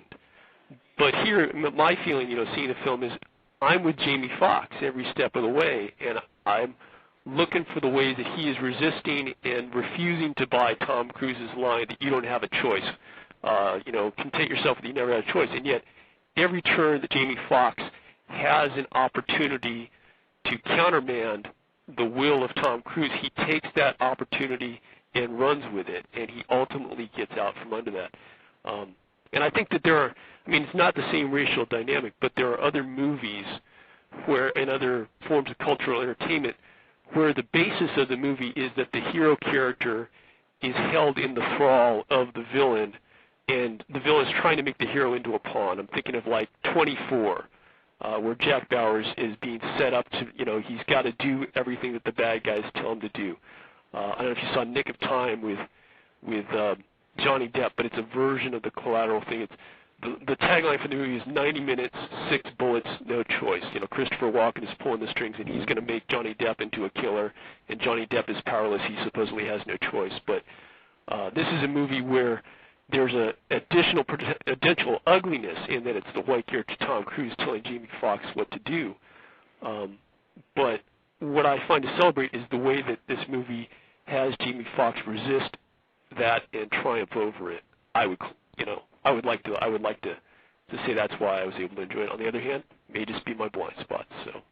And I don't think it's necessarily a matter of, and I guess I would say that I don't know if it's always a matter of having to enjoy it or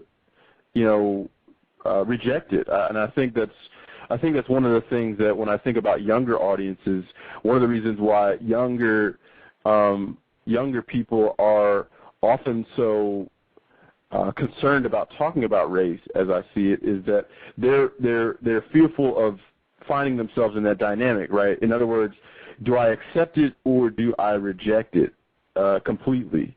And the default is that I actually want to be accepted, right? I mean, that's the base of social interaction, is that you want to agree and be respectful. I mean, in most civil interactions. So it's not unlike watching this movie, wherein you may be able to enjoy the movie, right, and enjoy the dynamic, yet when all is said and done, the dynamics still speak to much of the same hierarchy, in that Tom Cruise, let's say, unlike perhaps a 24, where, you know, in watching 24, we get the feeling that Jack Bauer is always in control of the situation, even if somebody is trying to control him. We get the feeling that, you know what, he's dictating circumstances, he's telling other people what to do, and that ultimately this is a temporary shift in the balance of power, but that he will restore his power. And we talk about that in terms of the context of white characters. We talk about that in terms of being the manipulator. Now, if we look at, let's look at like characters like, again, Will Smith or Denzel, right? It's not to say that Denzel Washington or Will Smith don't end up saving the day when all is said and done, right? But if you look at their movies, can we really think definitively, I'm talking about definitively, where they're in a position where they're taking control like a James Bond, right? James Bond is, I'll give you James Bond and Jack Bauer as quintessential white male leads, where, you know what, I don't have to crack a smile if I don't want to, right? If I don't feel like it, I could have romance and not crack a smile, you know, or I could watch a funny movie and I won't crack a smile unless I say so, right?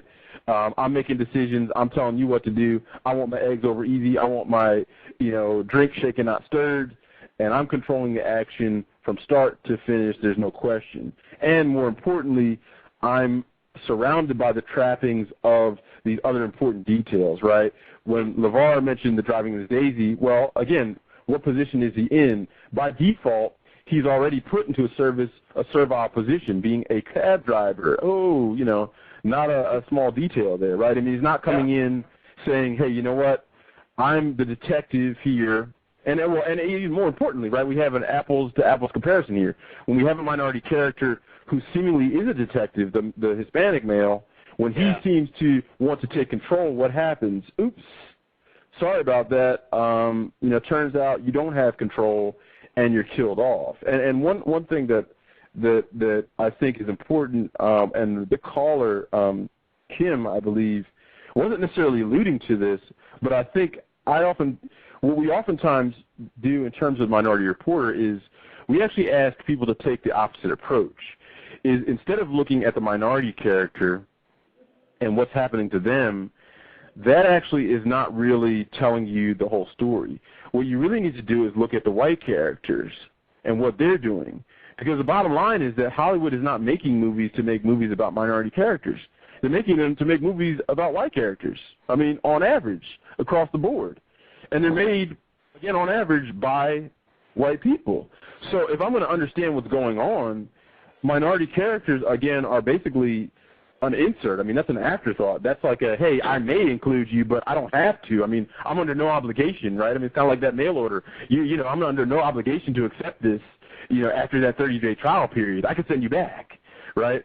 So if I'm looking at what I really need to understand is not necessarily about the racist content, but really more so how these movies are appealing to white people, right? In terms of what are the things that I need to show or include that are going to make the white people going to these movies feel good and feel like they want to see more movies. And again, perhaps, and this is not an indictment, Doctor, but perhaps what you're seeing is perhaps a manifestation of this, right? Yeah, in other words, absolutely. Yeah. Hey, there is some stuff that I question, but overall, this seems to be a pretty decent representation. And perhaps, again, think about you and on your daily basis, right? I mean, it's not as if you have to come out when you're at a grocery store if you see something that you feel is racially questionable. I mean, do you have to, you know, interject? I mean, you could be like, I think that's wrong, but I'm not going to say anything. I mean, I really just want the milk, and I just want to move on about my business.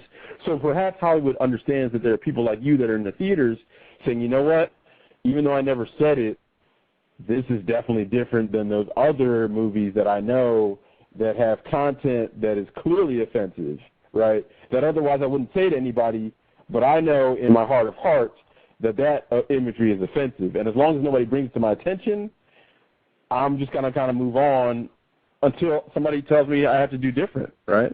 Yeah. Which is kind of what we see in mainstream movies now. Yeah, yeah. I wanted to hop in because a lot of people have jingled and I guess have questions. 619, did you have a question or comment? I do. I'm going to try to phrase it in a question. I wasn't sure if it was Mr. Patterson or Mr. Gooding who had just made the point that the films are not made for non-white people. They're made so that white people will continue coming to see the show, see their movies. And I completely agree with that. And I agree with it in this way. I want to know if, to what degree they concur. I have not seen a blockbuster movie or even a minor movie in the cinema, and for that matter, even, through Netflix, in which the skeletal message that's being sent to white people that makes them want to continue to see movies, in every single case, is the message that's being given out that white males must remain in control. They must remain in control of all the resources and show their power through intelligence and all other means of black males and non-white males in order to keep access to the white females. And the message is quite often given from the white female characters in the films as well, that if you, white male, do not continue to stay in control of these things, there is a very serious chance at all times that I'm going to succumb to my overpowering attraction to the non-white male. And so that message is constantly being hammered home. Stay in control or you aren't going to have access to sex. And in a white male in these films is shown as powerful. They quite often, if you watch, what the wardrobe, whoever's in control of the wardrobe has decided to wear, they quite often are being the big man, showing their power and their virility when they're wearing all black clothing. Many times when the white female is being shown as the sexual pinnacle, I'm showing my great power, I've shown my great power, and now as my reward, I'm going to have my way with this sexually attractive female. She herself is also clad in black clothing. And I don't think that I've seen a single film in which that hasn't been the skeletal message.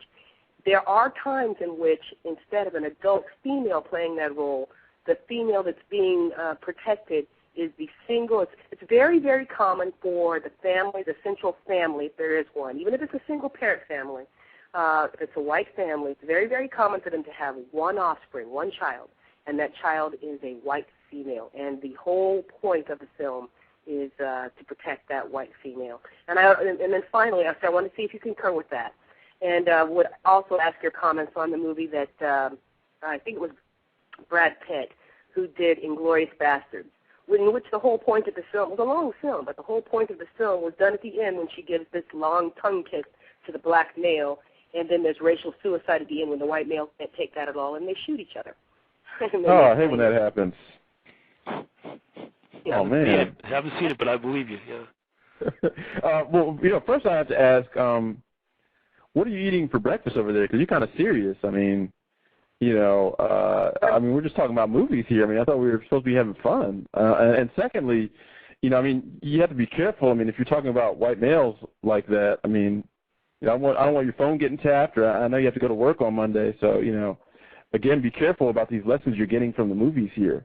In all seriousness, I think that, what you're talking about is very much what what you see on a regular basis. And I think that oftentimes this is framed in terms of being an indictment, but really it's just what you would otherwise normally do if you were making something that you wanted to be appealing to that audience, right? I mean, if you make rap music, I mean, you make rap music because, you show the glamour, the glitz, and this is what it's like to be cool. I mean, you don't show yourself not succeeding, right? I mean, that's the goal. So in terms of inspiring this audience, I mean, the movies are made primarily by white males, and that's a significant portion of the audience, particularly the audience that has money. I mean, if we're just looking numbers-wise.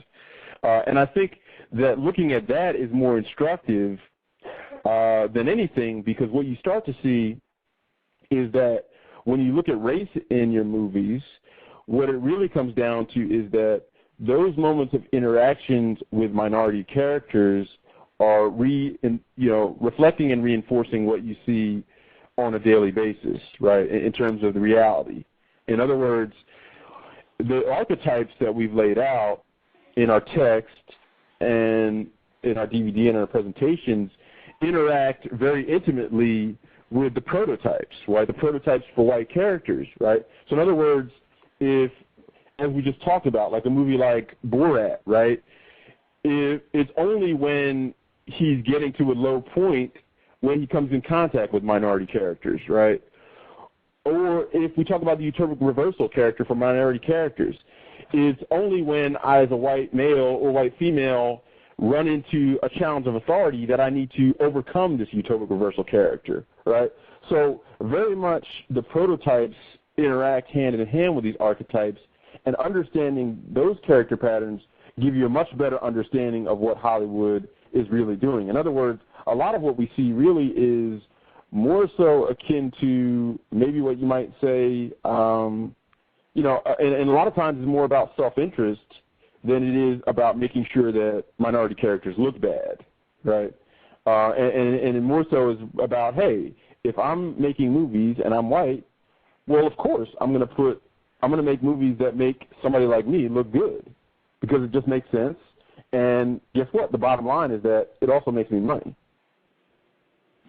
Yeah, I just underline that thing about looking good, because something came clear to me in light of 619's comment, in particular about the white man in control and being dressed in black as a sign of that power. And I'm putting that together with a really important distinction that Mr. Patterson made about drawing the line between, say, Jamie Foxx's Max character in Collateral and James Bond or Jack Bauer.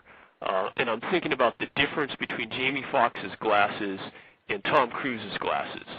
That what the very first thing you see in the film is Tom Cruise in those jet black sunglasses, right? Which is sort of the opposite of the weak, scholarly, safe person glasses. And he is put there iconically. He looks good. He's in that shark gray suit. And he just looks cool. And there's a suggestion that even if we don't like him, or if we're made to root against him and root for the Jamie Foxx character, there's the presumption that he's the one that is in control of his actions. And it's always in doubt as to whether Jamie Foxx would be. And it's even legible in the body language. I'm also thinking about what goes with those glasses is a lot of times through the first half of the movie, you kind of even see Jamie Foxx when he's driving the cab, he kind of hunches up his shoulders in a very kind of self-protective or defensive sort of way that is in no way threatening or suggesting control. And it's the kind of body language that you wouldn't see in a white hero character. Another thing that the book says, you mean there's race in my movie, does. I mean, you were saying it's important, Mr. Patterson, to look at what the white characters are doing, but another thing that you do in that book is you challenge people to ask the what-if question.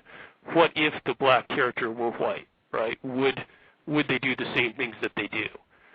And I think one answer is, if you think about Jamie Foxx's body language and the way he's driving the cab, the way he's got those glasses, the answer would be no. Yeah. So. And I'll throw in a couple more gems on 619's comment. Excuse me. Is that, and I haven't seen this movie, so again, this is uncorroborated by me, but as I recall, there's a scene in Spider-Man 3 as well, if I'm not mistaken, where, again, once we have the black Spider-Man, again, suddenly he's dancing and becomes cool, and, otherwise becomes this urban, slick, bad but good figure. And we see this, even Batman, I've seen many other works and writings about how, again, part of black man's cool, Batman, oops, there we go, I messed up myself. Batman's cool is part of him transitioning to becoming black. And I think, just to tie that bow, not coincidentally, when we look at the last Batman, ding, ding, ding, gem alert. Yeah. I remember, we've seen this famous scene with the Joker, basically, why so serious, in that scene, and for anybody that's seen that movie knows that he actually kills a black character there. Mm-hmm. But it's not just any black character. It's actually the actor that played Spawn that was actually a black quasi-underworld, if you even call that a superhero, but definitely a comic book character. So that actor who gets killed off by the Joker is the same actor that played Spawn in the movie version. So again, even though these things seem like they're irrelevant, again, it seems like a strange coincidence. Of all people they could have chosen, that they choose this actor who anybody who watches comic books, as in the case of Batman, would immediately recognize. So in terms of this power dynamic, I mean, yes, it's consistent, and, you know, we've seen it historically, and right now we don't see any reason why it would change. And also just another thing you track in the book is also what are the consequences, you know, sort of what's the emotional fallout of a character being killed, and just the kind of casual brutality with which that character is killed, and then the camera just moves on. You know, it's not a second thought given to it, right? It's just taken for granted. Yeah. I see that a ton in films, and I wanted to point out that serious caller, that was Cree. She hosts her own program on racism, white supremacy, also on Blog Talk Radio. Very constructive program. She does excellent work, and that was why she sounded so serious. She is a professional at this. I'm going to come back to her as well. A ton of people have called in. I'm going to try and get as many as I can. 111, you called in quite a while ago, and you have a hand up. Did you have a question or comment? Hotel victims. Greetings, Mr. 720. How are you doing, sir? Intensely victimized. I know the feeling, sir. Did you have a question or comment? I have two questions. I'll ask the first one, and hopefully I'll get a chance to ask the other one later or so. The first one is this. I recently heard a white preacher hold Sidney Poitier up as a quintessential role model for non-white people being successful. My question, and I would like to start with Dr. Kevorkian, please, is where did and does Sidney Poitier fit into all this white supremacist filmdom, and then in terms of adults? And then on the opposite end, where does something like Everybody Hates Chris on the television series fit in for children? Yeah, I have to say I don't know about everybody hates Chris. The Sidney Poitier, I mean, I'm indebted to you know, a previous film scholar who wrote an entry in a film encyclopedia that basically said if Sidney Poitier didn't exist, you know, Hollywood would have had to have invented him.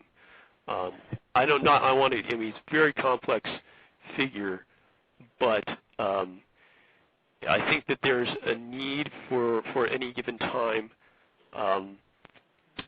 a sort of a shining example that people can point to and say, see, things aren't so bad, right? The question that, you know, that I get all the time, and I think it sounds like it maybe Mr. Patterson, Mr. Gooding get it too. The latter-day version of this is, well, what about Denzel Washington? You say there's so much racism, but what about Denzel Washington? He's a big, beautiful star, isn't he? Right? Look at Sidney Poitier. What a wonderful thing. Look, he's successful, and people like him. And in the book, you mean there's racism by movie. There's a sort of a movie-by-movie analysis of all the things you could say about the Denzel Washington question. But then the sort of the final line is, at the very least, it's kind of noteworthy that would be almost the only one you could point to. There's room for one figure at a time that could be your excuse or way of saying, you know, of diffusing critiques about sort of widespread patterns of racism, which, again, as Mr. Patterson says, it's hard to nail down on an individual case-by-case basis, but you only look at it collectively.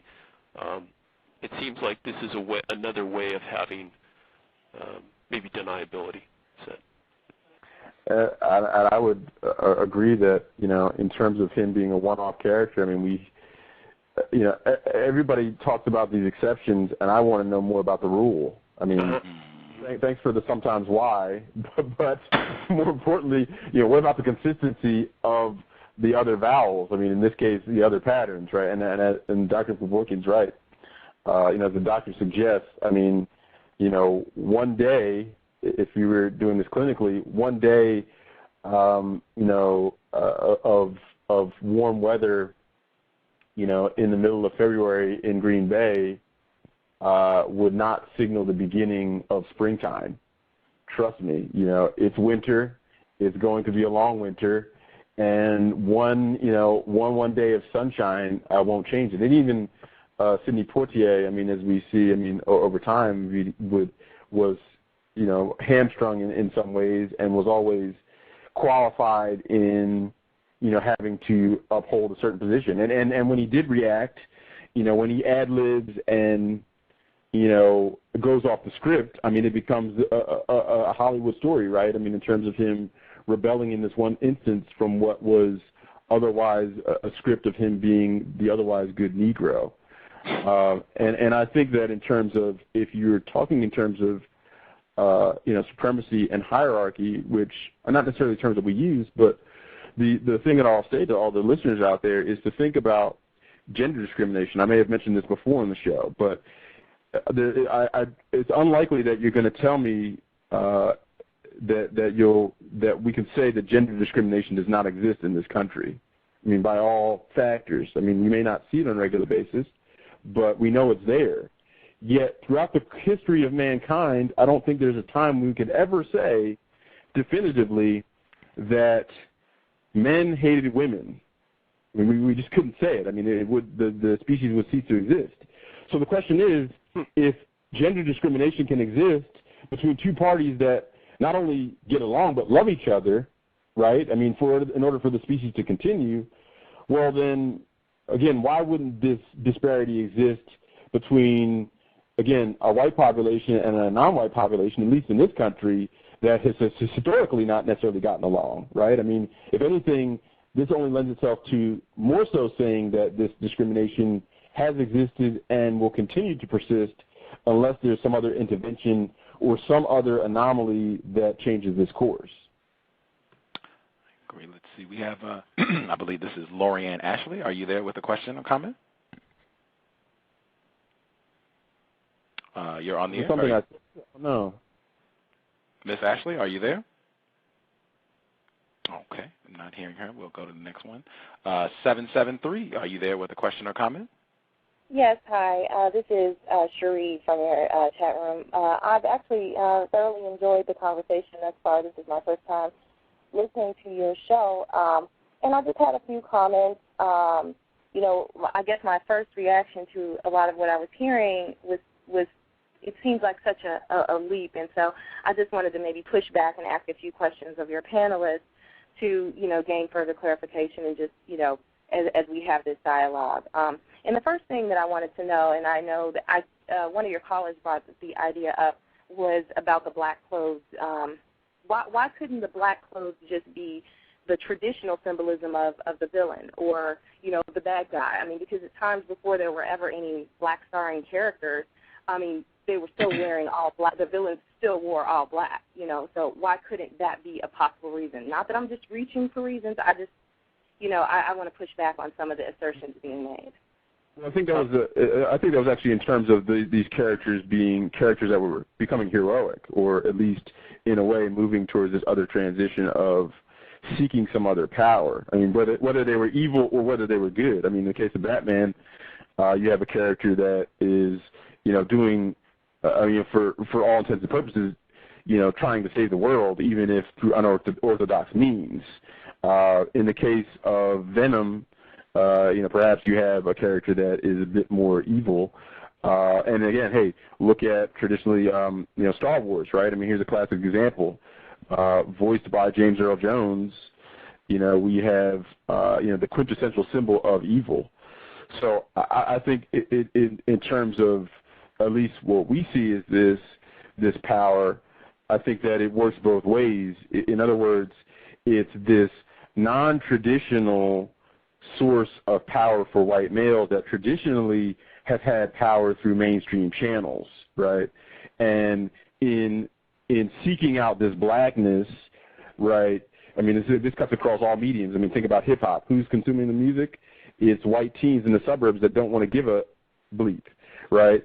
They're seeking out this power because it basically is a rejection of what the mainstream would want me to do, right? So I think that in terms of what you're saying, I mean, the pushback is that it can manifest itself in different ways. And it's not necessarily just always about being evil, but even the term black and the term white derive from this dynamic, right? It's not as if the black people that we see on a daily basis are of black skin color, nor the white people that you see on a regular basis are white. And if you look across cultures, the example I would give you is you look at a movie like Rabbit Proof Fence, where this is a foreign movie set in Australia, and they're talking about Aborigines. Now, in my definition of somebody who's Aborigine, I wouldn't necessarily describe that person as being black like me. Yet in Australia, that's the definition of somebody that's black. So in terms of this relative term, we see that it's not necessarily just an attribution of evil, but perhaps an attribution of an alternate way to seek power. And the black male seeks power not necessarily by taking control of the situation, but basically by rejecting everything but that society says about doing it a certain way. Black says, I'm going to do it my own way, and you know what? I'm going to have fun doing it. 951, are you there with a question? 951, are you there with a question? You're on the air. Okay. I'm going to get to someone else. Before I get to the next person on the switchboard, I did want to point out for caller 773, and perhaps I'll be able to get back. The assertion, this program is the context of white supremacy. I have concluded that it is not an assertion. It is fact that we are in a system of racism, white supremacy, which dominates all areas of people activity. Today, we just happen to be focusing on film. I'll point to Dr. Martin Kevorkian, professor at the University of University of Texas, Austin. Dr. Martin Kevorkian, and a white person. Is that true, that we're in a system of racism, white supremacy, where white people dominate all areas of people activity? Yeah, I mean, I think that, yes, what Mr. Patterson says is it's empirically, it's factually the case. I mean, if one believes in the equality of human potential, and I hope, the participants of this conversation do, and if you're looking at a system that is producing unequal results from that, which we see, I think that's the only conclusion. Okay. I just wanted to point that out, but no problem. I'm all about having open discussion on this program, 773, but I did want to make that clear, the conclusion that I have come to, and I could be incorrect. Miss Ashley, were you able to call back in? You're on the air. Okay. Hello? Yes, we can hear you. Oh. Yes, I can hear you. Yeah, my camera kept me off the first time, so I got static. Can we go back to flash forward, or do you just want me to wait? Please, go right ahead. Flash forward. Flash forward. I just want to put out some things that I caught in the first and I think it was the fourth episode. Okay. Oh, the first episode, or? Of Flash Forward, yeah. The dead black body that was fully clothed in the water. It just kind of bothered me, but I was just thinking, like, the whole stereotype that black people can't swim. And then, like, when he was walking, he was running to the hospital, and he slowed down. And then you see black people looting. In one of the episodes, they had a so-called Middle Eastern running, and then he had the chain on. Then if I'm not mistaken, he had a chain on. He was selling weed, I think. I don't know. Yeah. He was selling some kind of drug. Don't forget the well-placed Cool Mo D T-shirt. I didn't even see chain. that. Go back. It's online. And the reference to, again, the use of what would basically otherwise be attributed to black male slang, right? I mean, the pimp chain. Right, exactly. It reminds me of a Paul Mooney joke when, I think it's Analyzing White America, when he said that white people were looking at us, black people, but they was looking at the land nigga and forgot about the sand nigga. That's what it reminded me of. That's the first thing that it popped in my head when I seen that. I was like, this is crazy. And then they had didn't he have a chain, if I'm not mistaken? Did the Middle East? I forgot. I should have wrote that down. But in the last episode, the little white kid had a chain on in like a hat. It was really weird, and I was like, this is really, why would his father pick that out? And then when he's talking to the black security guard, he talking about a pimp suit. And I'm like, wow. So I know chains, do you think of, what's his name, Flavor Flav. Another thing that I find interesting is the non-white male, which is the Asian Dimitri, and his black girlfriend, which is Gabrielle Union, and how he's supposed to die, right? That's what they framing it as, and it's just like Hollywood's framing it as black woman as the Black Widow, because you really hardly see so-called black love in the media, right?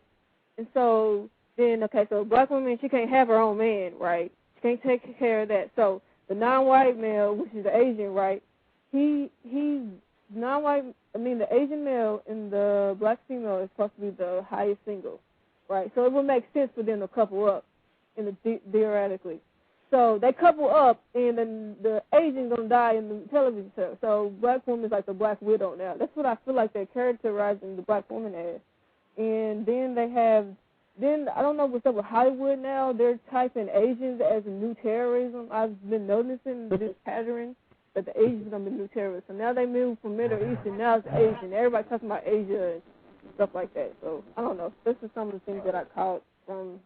Can I ask? This is a dangerous question, but can I ask how young you are, Miss? I'm 22. No, 22. I mean, it's just my birthday. Aren't you supposed to be? Aren't you supposed to be like out? Trick or treating or getting ready for a Halloween party. I mean, here you are on Saturday afternoon, and you're coming off pretty hard hitting. I mean, in terms of Minority Reporter, I mean, this is when we would say you just dropped the mallet and dropped some hard hitting points here, because I think you just touched upon. And again, I've just been watching the series myself. Some of these items, and actually, I won't go back to the ones that you mentioned, but I'll also say with the Asian character that you just mentioned, the lead Dimitri, played by John Cho, he also goes. There's a scene, and again, I was talking about earlier in the program, this rush past racism, where in fact it's a black character who they're in D.C. and they're about to undergo this, this hearing that they believe is a farce, and the older black male character says, "Oh, this is like a Chinese fire drill," and then he says, "Oh, but I'm not sure if that's politically correct," to Dimitri.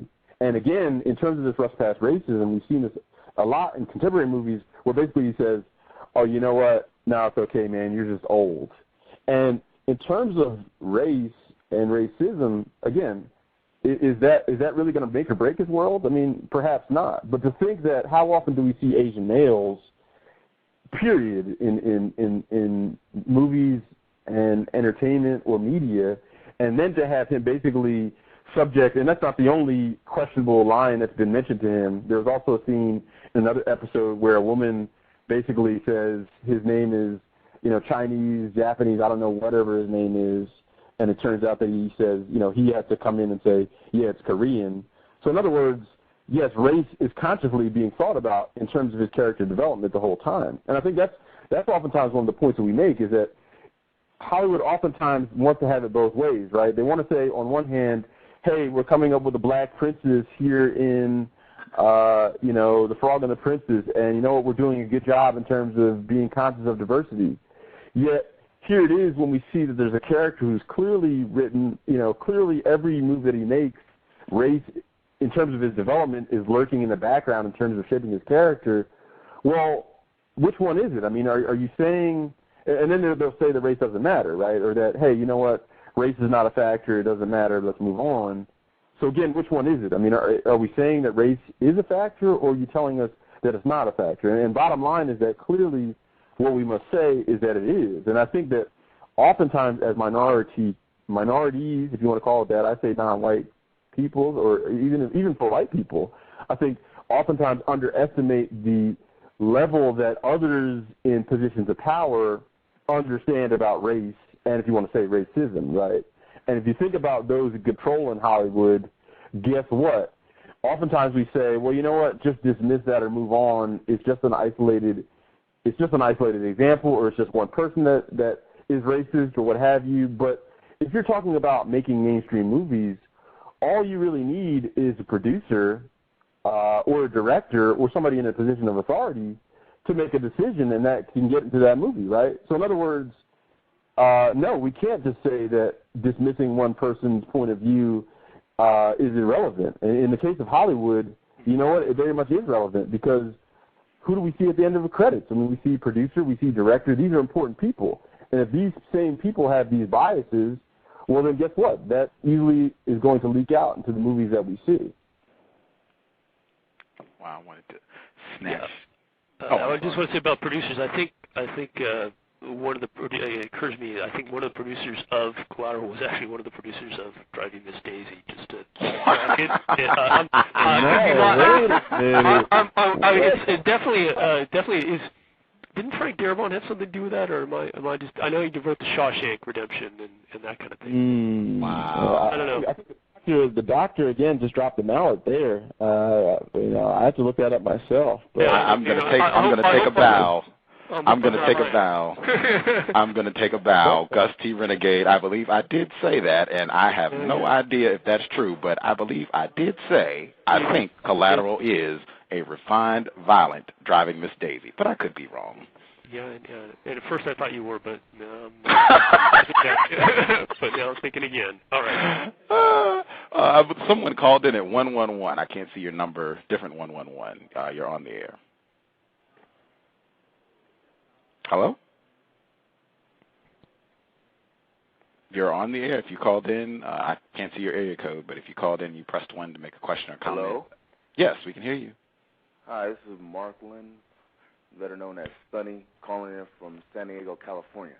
Yes, sir. Nice to hear from you.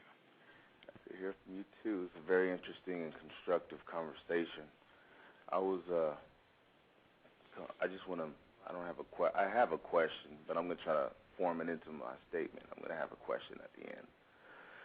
That I was watching a movie from the Tyler Perry series and the Family That Prays. Has anybody seen that movie? I haven't. I can unfortunately say that I have. I'm looking forward to your comment on this one.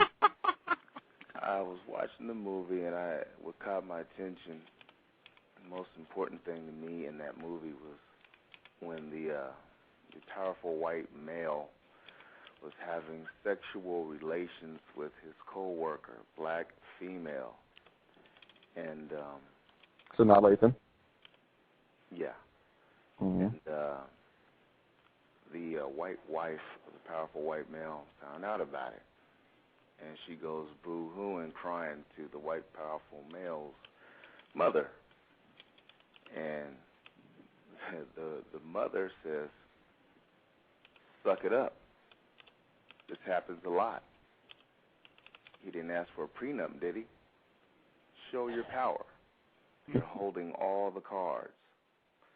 And I think that's interesting because I guess it goes into Cree 7's theory that it is a prison business between white male and white female. As long as he keeps bringing her the stuff, she really doesn't care. Because if he has access to all the females, she knows that had he not had that power, that they probably won't have as much wealth, and she'd be the last litter of the pig with no stuff. So I was wondering if there is a white male on the phone who could respond to that, please. Are you trying to maintain the power and privilege of white males by doing that? I'm just making an observation based on what is implemented all over the world. I'm just having a good time with you, sir. I guess I'll open that up. Well, can I, if the white male wants to interrupt me, can I respond? Oh, here we go. Doctor, are you on? Yeah, I'm on. I'm sorry, I'm not familiar with the movie, but I'm struck with the power of the phrase that was quoted: "Show your power." Yeah. Yeah, I mean, we oftentimes, and Mark, I'm sorry to, I hate to not give you what you want. Maybe I'll speak on behalf as a representative or a liaison from white men and say that, you're right. These movies are, in fact, oftentimes about power. I mean, again, this discussion can go on in so many ways, but oftentimes, think about in terms of power. I mean, that could be sexual, financial, intellectual power. I mean, think about the ways in which oftentimes these movies, the catharsis of these movies. In the case of The Family That Prays, that's actually a great movie to bring up, one that we oftentimes bring up because a lot of times people talk about Tyler Perry and, is he helping or hurting? I tend to say hurting because I think he gets a pass because he's black, that he's actually able to include more of these images that are actually perhaps more alarming than what we see in a movie produced by, let's say, an equivalent white male. But in looking at that movie, I mean, think about a couple of things that happen. One, in terms of the power dynamic, look at the black male female relationship, the primary relationship, and compare that affair to that of the white characters. First of all, again, in terms of the prototypes, look at the differentiation. One of the prototypes that we talk about is assumed affluent, right? In other words, when you see white characters in movies, we don't even really question it that they're just, on average, again, not all the time, but that on average they're just going to be rich. I mean, we talked about Batman, billionaire, Iron Man, billionaire. It just so happens, again, in Family That Prays, this guy, is running a company. He's not even, remember the white male lead, he's not even in control, right? His mom is in control, Kim Bates, of this billion-dollar corporation, right? And it's, as we go through the course of the movie, while the black characters do have money at a relative degree, certainly not anything compared to what the white characters have, and especially the affluence that they exhibit on screen. And when we look at how those relationships play out, look at how the affairs between the two families are resolved, right? The black male, again, how does he find out about the affair from Sanaa Lathan? He basically finds out in public, in the restaurant, and how does he react? Well, he ends up striking Sanaa Lathan. I question the backhand. I mean, I feel like, she was, it wasn't like she just got hit. I mean, anybody seen it, she did the stop, drop, and roll over the counter onto the other side when he hits her, right? I mean, we're not just talking about like a slap in the face. I mean, she's literally thrown across the room. In comparison, again, to how the white characters resolve their situation, which is, in both cases, when the white wife finds out, it's in private, right, in the office space. When she goes to resolve it, it's by the pool. It's in the, it's private moment, and she basically asks, do you still love me, right? I mean, and as you said, even though the movie doesn't end with it being a positive note for them as far as their relationship, it basically still ends with all of them kind of saying, you know what, suck it up. We're going to have to just basically bite the bullet if we want to remain in power and in control.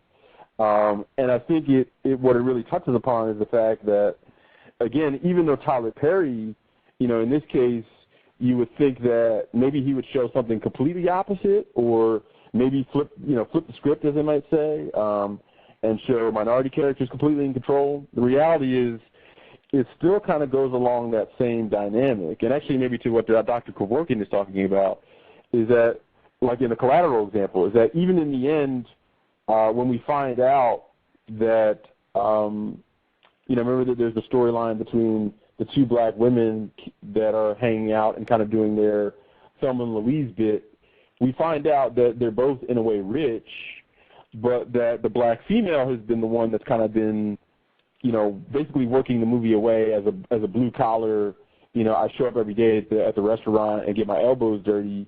She's basically been doing that the whole movie, even though we find out that she's rich at the end, wherein during the whole course of the movie, it's Kim Bates who is white and has money, and even though we have questions about her character, she gets to exhibit her affluence throughout the course of the movie, right? So in other words, do we actually get to see the power and authority of these non-white characters exhibited on screen over the course of time? And the answer really, even in this case, is no, we really don't. We still don't, even though we have a black director in this case. Right. And I agree with you. I think that the movie itself, and I'm going to include Tyler Perry in this, is an instruction manual of what to do when these things occur. Now, most black males will not strike a black female. I don't know. Maybe they will. Maybe they won't. I wouldn't do that, man. I'm talking about in terms of what is being permitted to be viewed by people. Okay? Now, there's many ways to do things. All right? They could show many ways. Why did they show that? Because every brush stroke is done on purpose. Okay? So, when we're talking about the dynamic of white male and black female, why did they show that? Why did they show us that he will pay her to sleep with him? Why did they show her that? Why did he give her $230,000 in her account and not marry her? Because she was serving as a white man's whore.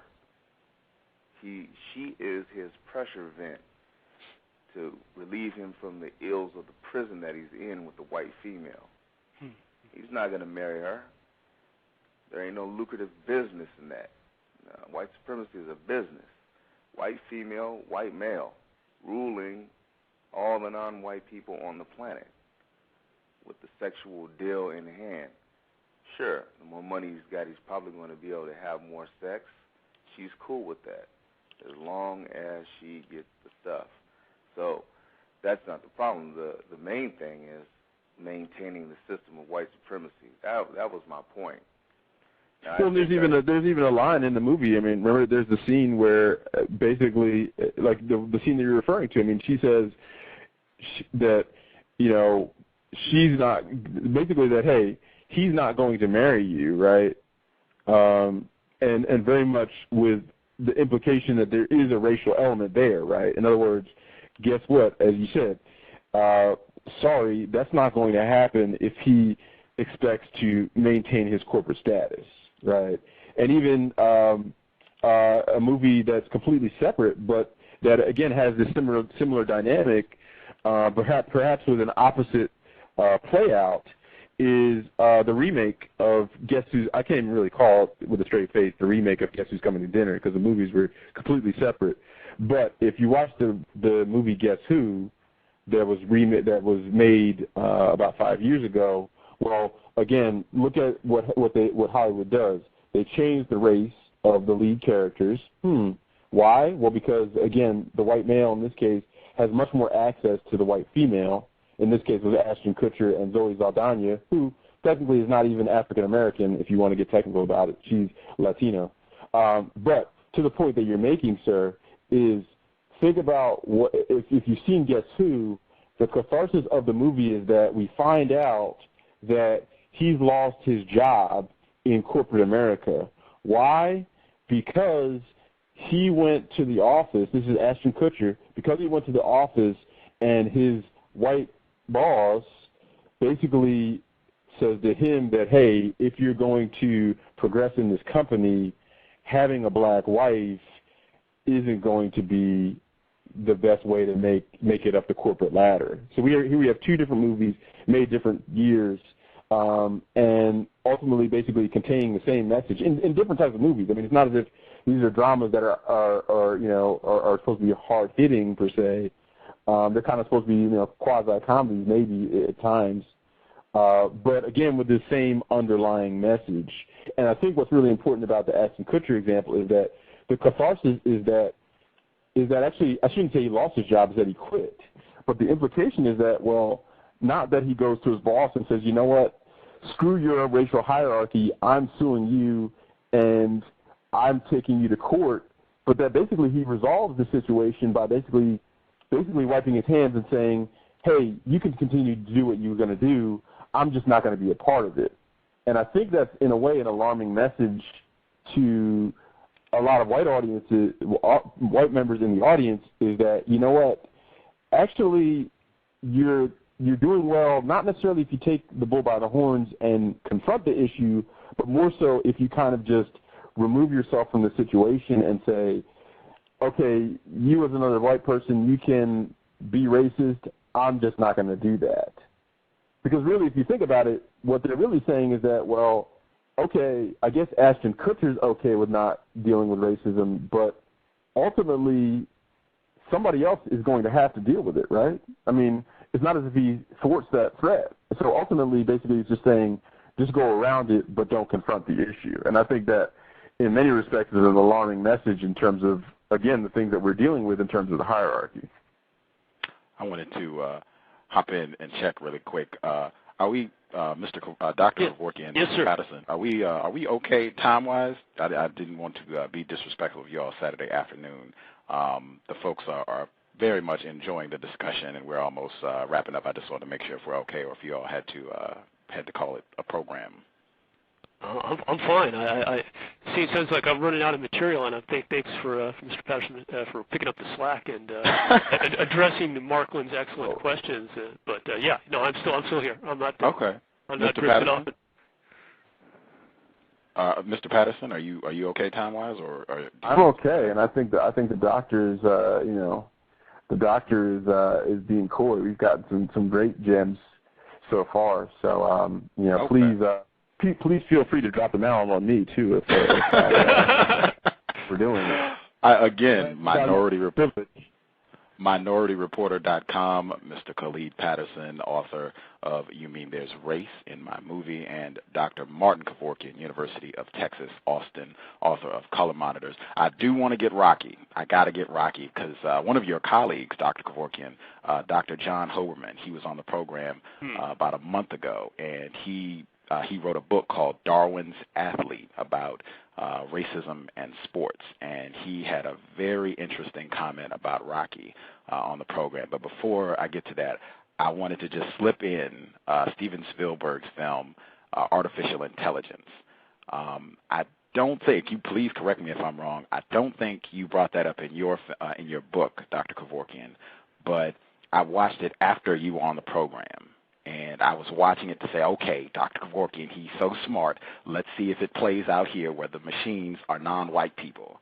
And I got about halfway through the film, and they basically have, it's basically a lynching party for all the machines that they're dumping. Yeah. And I think the second machine that they go to destroy is voiced by Chris Rock.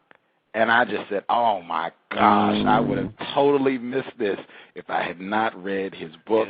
It would have just, the significance of that would have just completely flown over my head. And at the beginning of the film, when the group of white people, they're sitting around and they're talking about, I think we should do this. We're going to make these robots, we're going to make them so that they actually love their owners. A black female raises the question, hey, is this, the moral thing to do? Should we be doing this? What's our responsibility to the machines once we make them love us? And the white person responds, number one, he does not answer her question. He responds by just saying, hey, when God made people, did he say, what responsibilities do I have to them after I make them to love me? No, he just makes them to love me, and that's it. Or he just makes people to love him, and that's it. And another one, I would have completely missed that if I had not read your book. Either of you, if you have a comment on artificial intelligence, I would be very interested to hear your thoughts. Well, honestly, I think it's a fascinating transition, actually, to Rocky, because I haven't seen Artificial Intelligence recently, but I was very struck by that scene that you're talking about, where it's really the violent sacrifice of the machines. It's kind of like a almost Coliseum type event, also, as it also echoes a lynching and really ugly energy in the crowd. But what is it? Is it called it's called the Flesh Festival or that's something? You're correct. It's something like that. But I mean, it's the celebration of it's people sort of defining themselves in this ugly act of violence against these machines that are, as you point out, even portrayed, voiced by non-whites, sort of asserting their own the glorying in their own bodies. Right, and sacrificing these machines to do so. And I just think that the whole Rocky thing is so caught up in a very complicated relationship with wanting to transcend the flesh, but also wanting to be in control of one's own body, one's own flesh, and the kind of sacrifices, the kinds of violence one is willing to commit against non-whites to do that. So, Wow. I don't know if I'm getting ahead of myself with the Rocky thing, but I feel like there's a connection there. Yeah. I want to explore that more. I wanted to throw my 2 cents in right before the show is over. Can I do that? Mm-hmm. Yeah. Now, in the movie, it's very interesting. The family, think about this, the family that prays. White people like to hide things in plain sight. The family that prays on who? See, it's important to ask the questions so we can get to the root of the problem. Prays on non-white people. Mm-hmm. I think what this gentleman, that's right. I kind of like you, sir. You're hard hitting on the Saturday afternoon. I actually was going to bring up you segued right into it. This idea of things being hidden in plain view. I think that's a very important point. And one of the examples that I use is actually an example that is not movie related.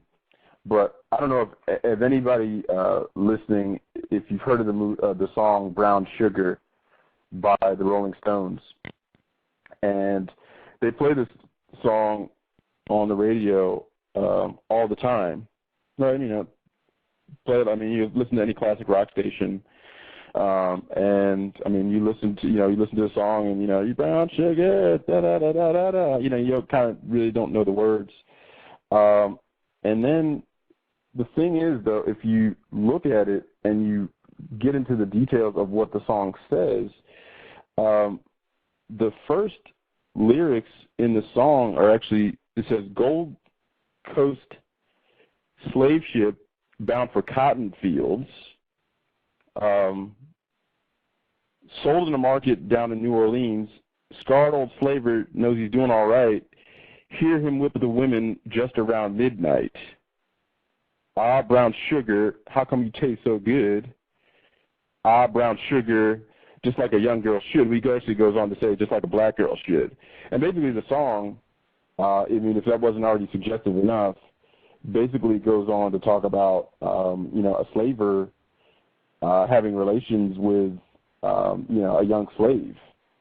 And, I mean, again, I don't know. These are just not themes that I think about when I'm writing music. I mean, here we have the Rolling Stones. I mean, this is not a small group that nobody knows, and yet this is one of their, basically one of their most well-known songs. And yet here it is. You listen to it on the radio. I mean, it's played in stadiums all over the place. And here it is, has this what ostensibly could arguably be this patently offensive and racist message, certainly at the very least, to what the gentleman was talking about, this message of power. And the question is, why, again, would somebody think about this as a song or a relationship to think about, especially in terms of being young white males? And I think that we see this all the time. I mean, I think that, and I'll say this, I think that oftentimes as non-white people living in America, I don't really think at this day and age we truly understand the level that white people were and possibly are willing to go in terms of maintaining power. Again, whether that has anything to do with non-whites or does. But I mean, in thinking about, I could ask a young person 400 years ago, or I ask you to do it today, could you today build a boat, take that boat to Africa, not only get there, but then get native people onto that boat, not get killed, bring those people back here, and make a business out of it? I mean, I'll give you GPS, I'll give you resources, I'll give you money to do it, and I bet you have difficulty doing it. And just in thinking about in terms of power and systems, I think people have to understand that these are systems that have been going on for a long time, right? I mean, in terms of taking it to the extreme. So the idea that these systems are still being made today is not really all that far-fetched. And when we think about movies and why it's so important is that think about the civil rights era and think about the lessons learned from civil rights. As in, guess what? Policing race, with dogs in the streets and signs, that's kind of crude. That's kind of messy, right? I mean, that gets your hands dirty. But maintaining it in this virtual space, well, all of a sudden it maybe takes on a different tone, right? In other words, I'm able to kill, I'm able to dismember, I'm able to drop the epithets, but all in this virtual world, right? Where at the end of the day, I'm kind of able to just say, well, you know what, it's just fantasy.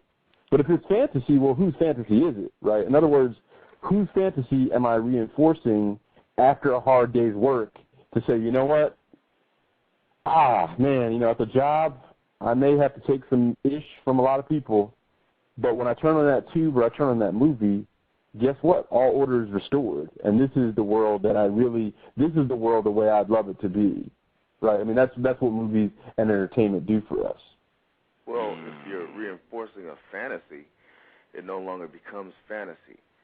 How will the white supremacists maintain the system of white supremacy? You have to have perpetrators and people who are willing to go along with it, and that's why it still exists. Yeah, I mean, I want to say about that, the popularity of that song. The comment was made earlier that bets were being taken as to what sorts of things will be going on at parties or frat parties. Even tonight, the kinds of whether there's going to be another incident where people are dressed up in blackface. But at least something like that, it's at the point where that will make the news. It keeps happening again and again, which suggests there's not much progress. But people will now call that out. But I'll also guarantee you there'll be frat parties where they'll be playing that song, and that's not going to make the news, right? That's something that continues to hide in plain sight. We do a lot of media analysis, and we oftentimes, raise in the context of a lot of these articles. The story is oftentimes not actually about seeking a resolution as much as it's actually using race as a volleyball. For the story, right? In other words, we have these stories and we call it the apologiology. I mean, these things are very formulaic in terms of what will happen. There was an incident that happened about, I think it was last month, where there was a businessman in the UK, and during a conference call, there was a surprising piece of data that came up.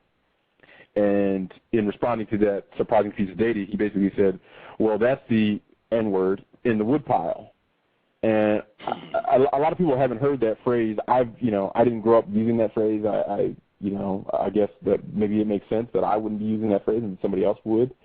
But basically in so doing, the story was very formulaic, and it's in almost this knee-jerk response to basically, it goes something like this. Well, you know what? I apologize if I offended anyone. I love that. It could have been a dog. It could have been a limping third grader. I mean, anyone that I offended, out there, I apologize first. It will then proceed to basically say, and this may be in a statement, right? I mean, oftentimes, again, I'm apologizing to who? Well, I'm apologizing basically to a writer who ostensibly, I mean, on average, we could probably guess is likely going to be a white writer, right? And you know what? If I offended anyone, well, I'm sorry about that. And the article oftentimes leaves with kind of an open-ended question as to, well, I mean, hey, what happened? I mean, was there any action taken? Was there, are they going to be brought to justice? Are they still in the school? I mean, we oftentimes really don't know. And even more so, a lot of times there's this question of like, well, was it racist or was it not, right? That more often times is the case is like, well, no, I wasn't being racist. I mean, I was just being funny.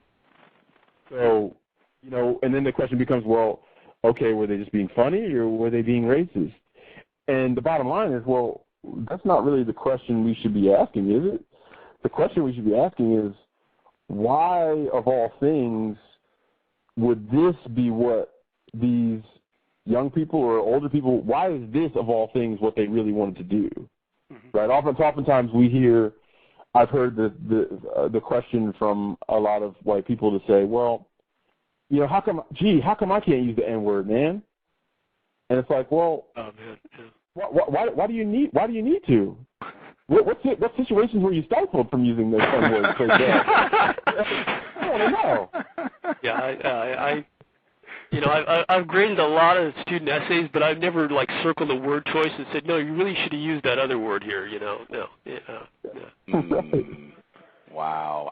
I wanted to again point out your colleague, Dr. John Hope. I don't know if you know him or not, but Dr. John Hope. I have not met him personally. No. Okay. Excellent book. I highly recommend it. Anyone listening to the program, if you're interested in sports and racism, Darwin's Athlete, fantastic. But when he was on the program, Mr. Patterson, when you were saying racial volleyball, when they talk about these stories in the media, Dr. Hoberman's term was racial theater. He said anytime you have anything like what happened with Ron Artest in the fight in Detroit a few years ago, or the whole Dr. Henry Louis Gates, it just becomes racial theater, something where we can sit around and wring our hands about, oh my gosh, we've got this problem with race, or the opportunity to celebrate, oh, we've made so much progress, things are so much better than before when we were having, lynchings and dogs in the streets and when it was really very messy. And he said, just as you said, that there really is no resolution, it's just racial theater. He also said, he cited Rocky specifically, even in his book, he said that he felt that in sports you've had this rise of black dominance in many, many different sports, and it's caused a lot of dissonance for white people. And he said that you have certain acts that try to soothe the conscience of white people who are bothered by seeing so many black athletes dominating. He said he felt Rocky was one way to soothe the white conscience. And he said, you have these series that they're still going. They just had one a couple years ago where you have this white fighter who generally is fighting a non-white fighter and eventually wins the day, beats the guy down, triumphs, and you get to feel good. Very emotional films.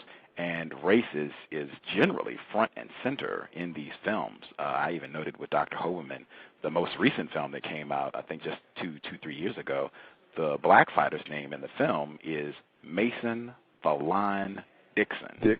Correct. That's his name in the film. And even if you rewind back to the third Rocky installment, Mr. T's character, he's referenced as an ape. Before Rocky's trainer dies, he calls him an ape. Just his entire character it's kind of, that whole film is just kind of difficult to watch. It's not a very good film in the first place, but he doesn't even have lines at some point. He's basically just grunting at the camera and giving you this savage black brute that needs to be domesticated. If either one of you can go first for your views on Rocky. Well, I haven't seen Rocky 3, but what you just summarized, and I've seen parts of it going through the channels enough to say that's right on. And the one I've seen most recently is the Rocky Balboa from around 2007 with Mason the Line Dixon. And in terms of various ways in which this film in Professor Hoberman's words soothes the anxiety of the white audiences about sort of the rise to prominence of the black athlete in the sport is that, it begins, well, the very first thing is you hear the solid chanting for Rocky, Rocky, Rocky, and then you see Mason the Line Dixon punching someone out, but it's all followed by audience dissatisfaction. You think about racial theater. Racial theater is all about an immediate relationship to an audience. And the bottom line message is, look, this is a sport where now it's dominated by black athletes, and therefore the whole sport has been devalued. There's all these commentators saying that nothing thrills us anymore. There's even they say Mason the Line Dixon, he's just beating a bunch of quote bums is the term that is used, and that term comes back again later in the movie when Paulie is making racist remarks about a young black man. Says he dresses like a bum. So there's a way in which there's kind of even it starts out with kind of a sour grapes relationship of the audience to this sport that, maybe the black athletes are dominating it, but we don't think it's so great anyhow. And so that's why it just sets up for Rocky. We need someone with passion who will thrill us. What I thought was fascinating is that it's first played out via a computer simulation. The computer simulation becomes the stage for that fantasy of racial theater to be staged and imagined first, and it's in that digital realm that it's played out, and the white body is portrayed as containing and triumphing over the threat of the black body contained within that computer simulation. But again, to go back to the racial theater thing, the thing for me about this Rocky Balboa movie is the cuts to the reaction shots of various audiences and their reactions. It's an ESPN then versus now, computer simulation, and they cut to two different audiences. One is this Irish pub, and it's marked as an Irish pub, and it's a bunch of white people cheering for Rocky and cheering for the people who are saying Rocky is the greatest. And they're all out in public and sort of celebrating this moment of even anticipating the big Rocky comeback. I think it's interesting. I'll just say it's also interesting that it's Irish. It's interesting that Rocky is marked as Italian. You have Rocky and his manager, Paulie, who are both kind of marked as Italian American, although Paulie works for Shamrock Meats. And there's a way in which it's not just white people versus non-white people, but it's white people who have a semi-recent anxiety even about their status to whiteness. That is, they're ethnic whites, right, who are wanting to consolidate their access to white privilege or have anxieties about losing it. Anyhow, I see that there's this kind of Irish-Italian thing. I mean, just as Mason the Lion Dixon is objectified, in that racial history way, it's a strange way in which Rocky also is objectified. In an animal way, he's the Italian stallion, right? And the movie, in a way, is about him purifying that. Just as Mr. T is compared to an ape, Rocky is, compared to this, this horse, that would be seen as someone ride the horse or anyhow. But he's got this animal, but he keeps using the phrase "the beast" throughout this movie, Rocky Balboa, and he specifically uses it when he's talking to Paulie. And finally, at the end, he says, "I finally got rid of the beast. I finally sort of got that beast out of me."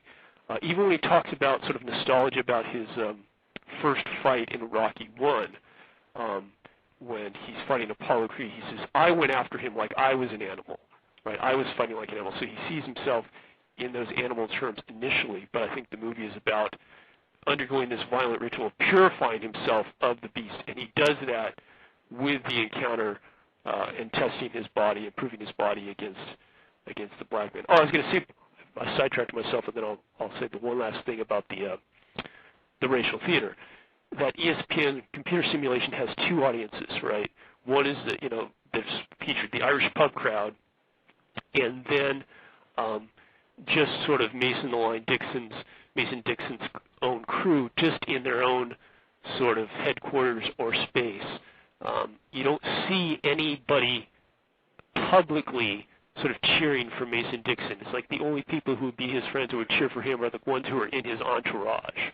You don't see like any parallel scene of another pub, of any sort of racial makeup where people are cheering for the black fighter. Rocky's all Rocky, Rocky, Rocky. That's the audience. That's what the audience goes for. That's oftentimes continuing on the theme of minority isolation. In a lot of these movies, either if there is a large population or a larger group of non-white characters in a movie, typically there are going to be completely background characters, i.e., hey, it's Last Samurai, and we have to be in Japan with Asian characters, or it's used again to show this visual threat in terms of, hey, here we are, in the hood, and all of a sudden, these non-white characters appear out of nowhere, and now we have to navigate around them or thwart them or dispose of them, kind of like Kill Bill, where again she's, Uma Thurman cuts through, 100+ Asian characters, within a matter of a couple minutes. And to dip back in, I think that was well stated in terms of the Rocky analysis. And I'll actually dip outside of the movie context to also talk about real world examples, I think Raging Bull, another boxing movie, if I'm not mistaken, the opening scene of that has De Niro as a white boxer, obviously also beating a black boxer down in the beginning of that movie. And again, when I say black, I mean, you just talk about this ape-like character or this other. I'm talking about looking like blackface with, white eyes. And again, De Niro basically beating him down in the beginning of that movie. And actually, thinking back, because I think this is good for some of the for some of the listeners out there, just in terms of, is it racist or is it just wrong? I think about the real world story of Jack Johnson, the boxer, right? And for anybody that hasn't seen the story, I actually recommend there's a movie, Unforgivable Blackness, the rise and fall of Jack Johnson, who was a heavyweight fighter, black heavyweight in the early 1900s, first black heavyweight championship, and he was convicted in this is real world context, convicted in 1913 because he had a relationship with a white woman. And I think this is actually an important detail because it talks about, I think it gives us an eye towards this relativism that we're always in as we move through history, because we're kind of always at the eye of the storm and we can only get perspective 2020. I don't think at the time, and I don't even think if we look at civil rights, kind of the height of racism, if we want to call it that, of the peak of open-faced racism maybe, I don't know if the agents that were carrying out these racist acts defined themselves as racist. I don't recall, reading, and maybe they did. I just don't recall seeing like literature, even if you take it to the extreme of like KKK. I don't recall them defining themselves as, hey, we're racist and we're proud of it. No, they were talking about things like white power and authority and maintaining their position relative to somebody else.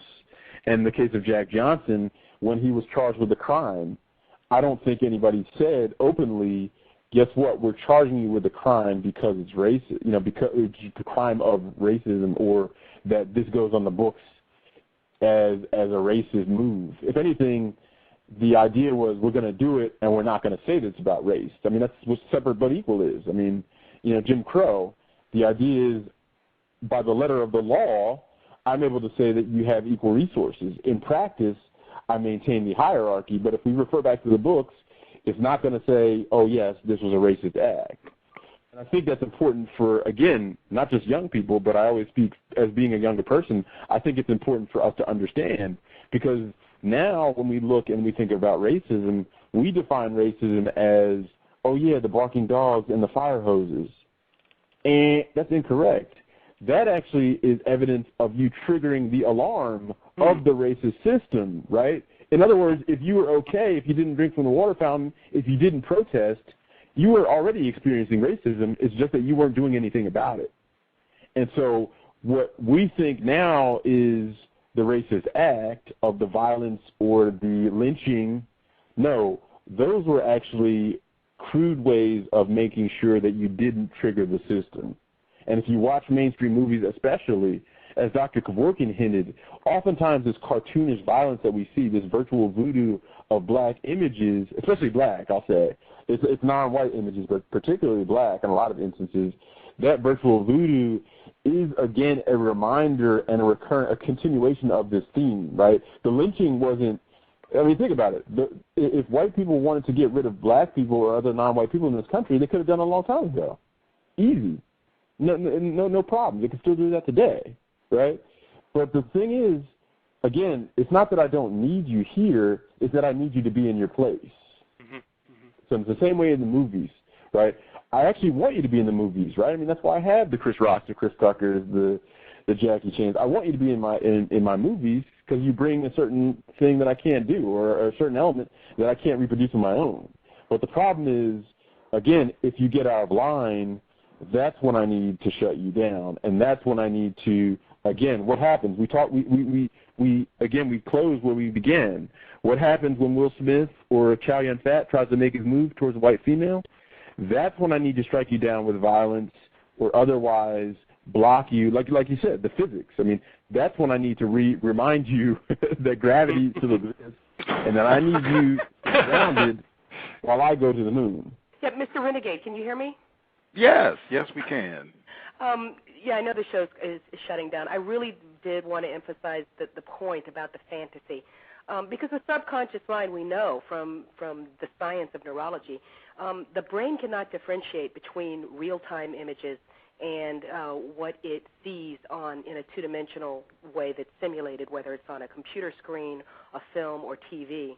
So that if, under the context of white supremacy, all film is racial theater. And so those images really serve to reinforce the unified behavior that needs to be conducted by white racist man and racist woman who have to be white people in order to maintain the supreme system. And it is my theory that the core of it, of course, just as the guest just said, is sexual, and that the power that is maintained is ultimately for the purposes of sexual domination. And that's why that basic law of physics always comes into play with the use of violence. And you see that so much with the absolute equation in film of guns and penises. Particularly, you see that really demonstrated very well in the film The Departed, that they use a very coarse language and make it really clear that the white male's penis and the gun are one and the same, that it's power. It's the power to be able to enter a female womb. And I think it's really important to know that is the core message in all images, which cannot be differentiated in the brain between fantasy and real time. Can I ask Cree 7? Is this Cree 7? Am I saying that correctly? Yes, it is. Yes. Did you see Rocky Balboa? I did see that last film, yes. Because, I'm thinking of the Little Marie character in terms of your thesis of just sort of who has, access to the white woman's body. And it seems like there's an element of Rocky Balboa that, on the one hand, wants to suggest Rocky's sort of openness to racial difference, to whites and non-whites, in that, do you have comments about Little Marie and her son and the way that that's handled in the film? It's been such a long time since I've seen that. Yeah. So what basically occurs is Little Marie is someone from Rocky's neighborhood, a young white woman who's now grown up, and Rocky has now befriended her and is going to kind of take care of her, and he gets to meet her son. She already has a child, and she explains that the father was Jamaican, and it's played so that Rocky is meant to come across as sort of tolerant or understanding, or doesn't have a problem with this, and he befriends the young man, despite the fact that contradictorily, as I said, Paulie has kind of racist, bigoted things to say about the young man, and Rocky kind of lets that slide on the other hand. But it's an instance where sort of we see this young woman who has had a relationship across racial lines, but it's dramatic that the father, the black father, is never shown in this movie, and that Rocky, in this sort of paternalistic way, has to take over and be the protector of her. And there's even an implication, it's kind of indirect, but there's an implication that she's been taught to disrespect herself. And it never comes out and says who did it or how it did it, but she kind of says something at one point that suggests a low self-image. And Rocky says, who taught you that? Who taught you that? Someone must have put that in your head, right? And like he's the one who's going to respect her in the right way. And then, of course, as I do recall, she was really living a life where she didn't have resources because she had been sexually intimate with a black male. Yeah, she was outside.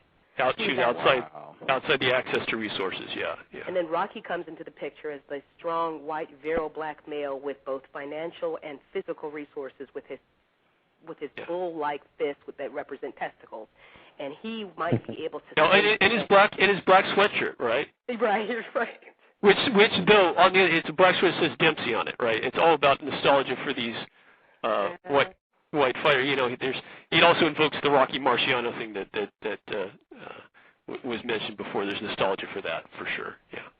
Sorry. I think that one thing that we that I think was very interesting in terms of Rocky Balboa, and I haven't seen the movie itself, even though I know the storyline and the theme. But I think what's also interesting in that what both the doctor and Cree talked about is that there is a theme of Rocky is white, but he's also like Italian first, or like it's like 1A and 1B.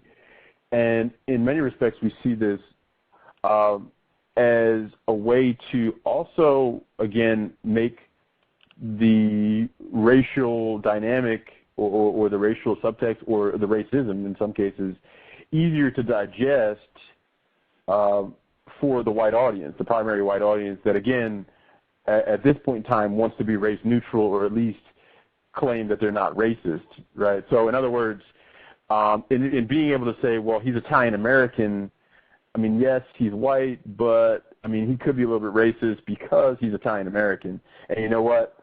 I'm okay with that because he's kind of ethnic in his own way, even though he's kind of, he's kind of living in both worlds. And the other example I use as a hyperbole is, again, I go back to Tropic Thunder, which I think is a not so subtle drop in the fact that Robert Downey's character, who is in blackface during the movie, is not just an average quote-unquote white guy, but that he's Australian, right?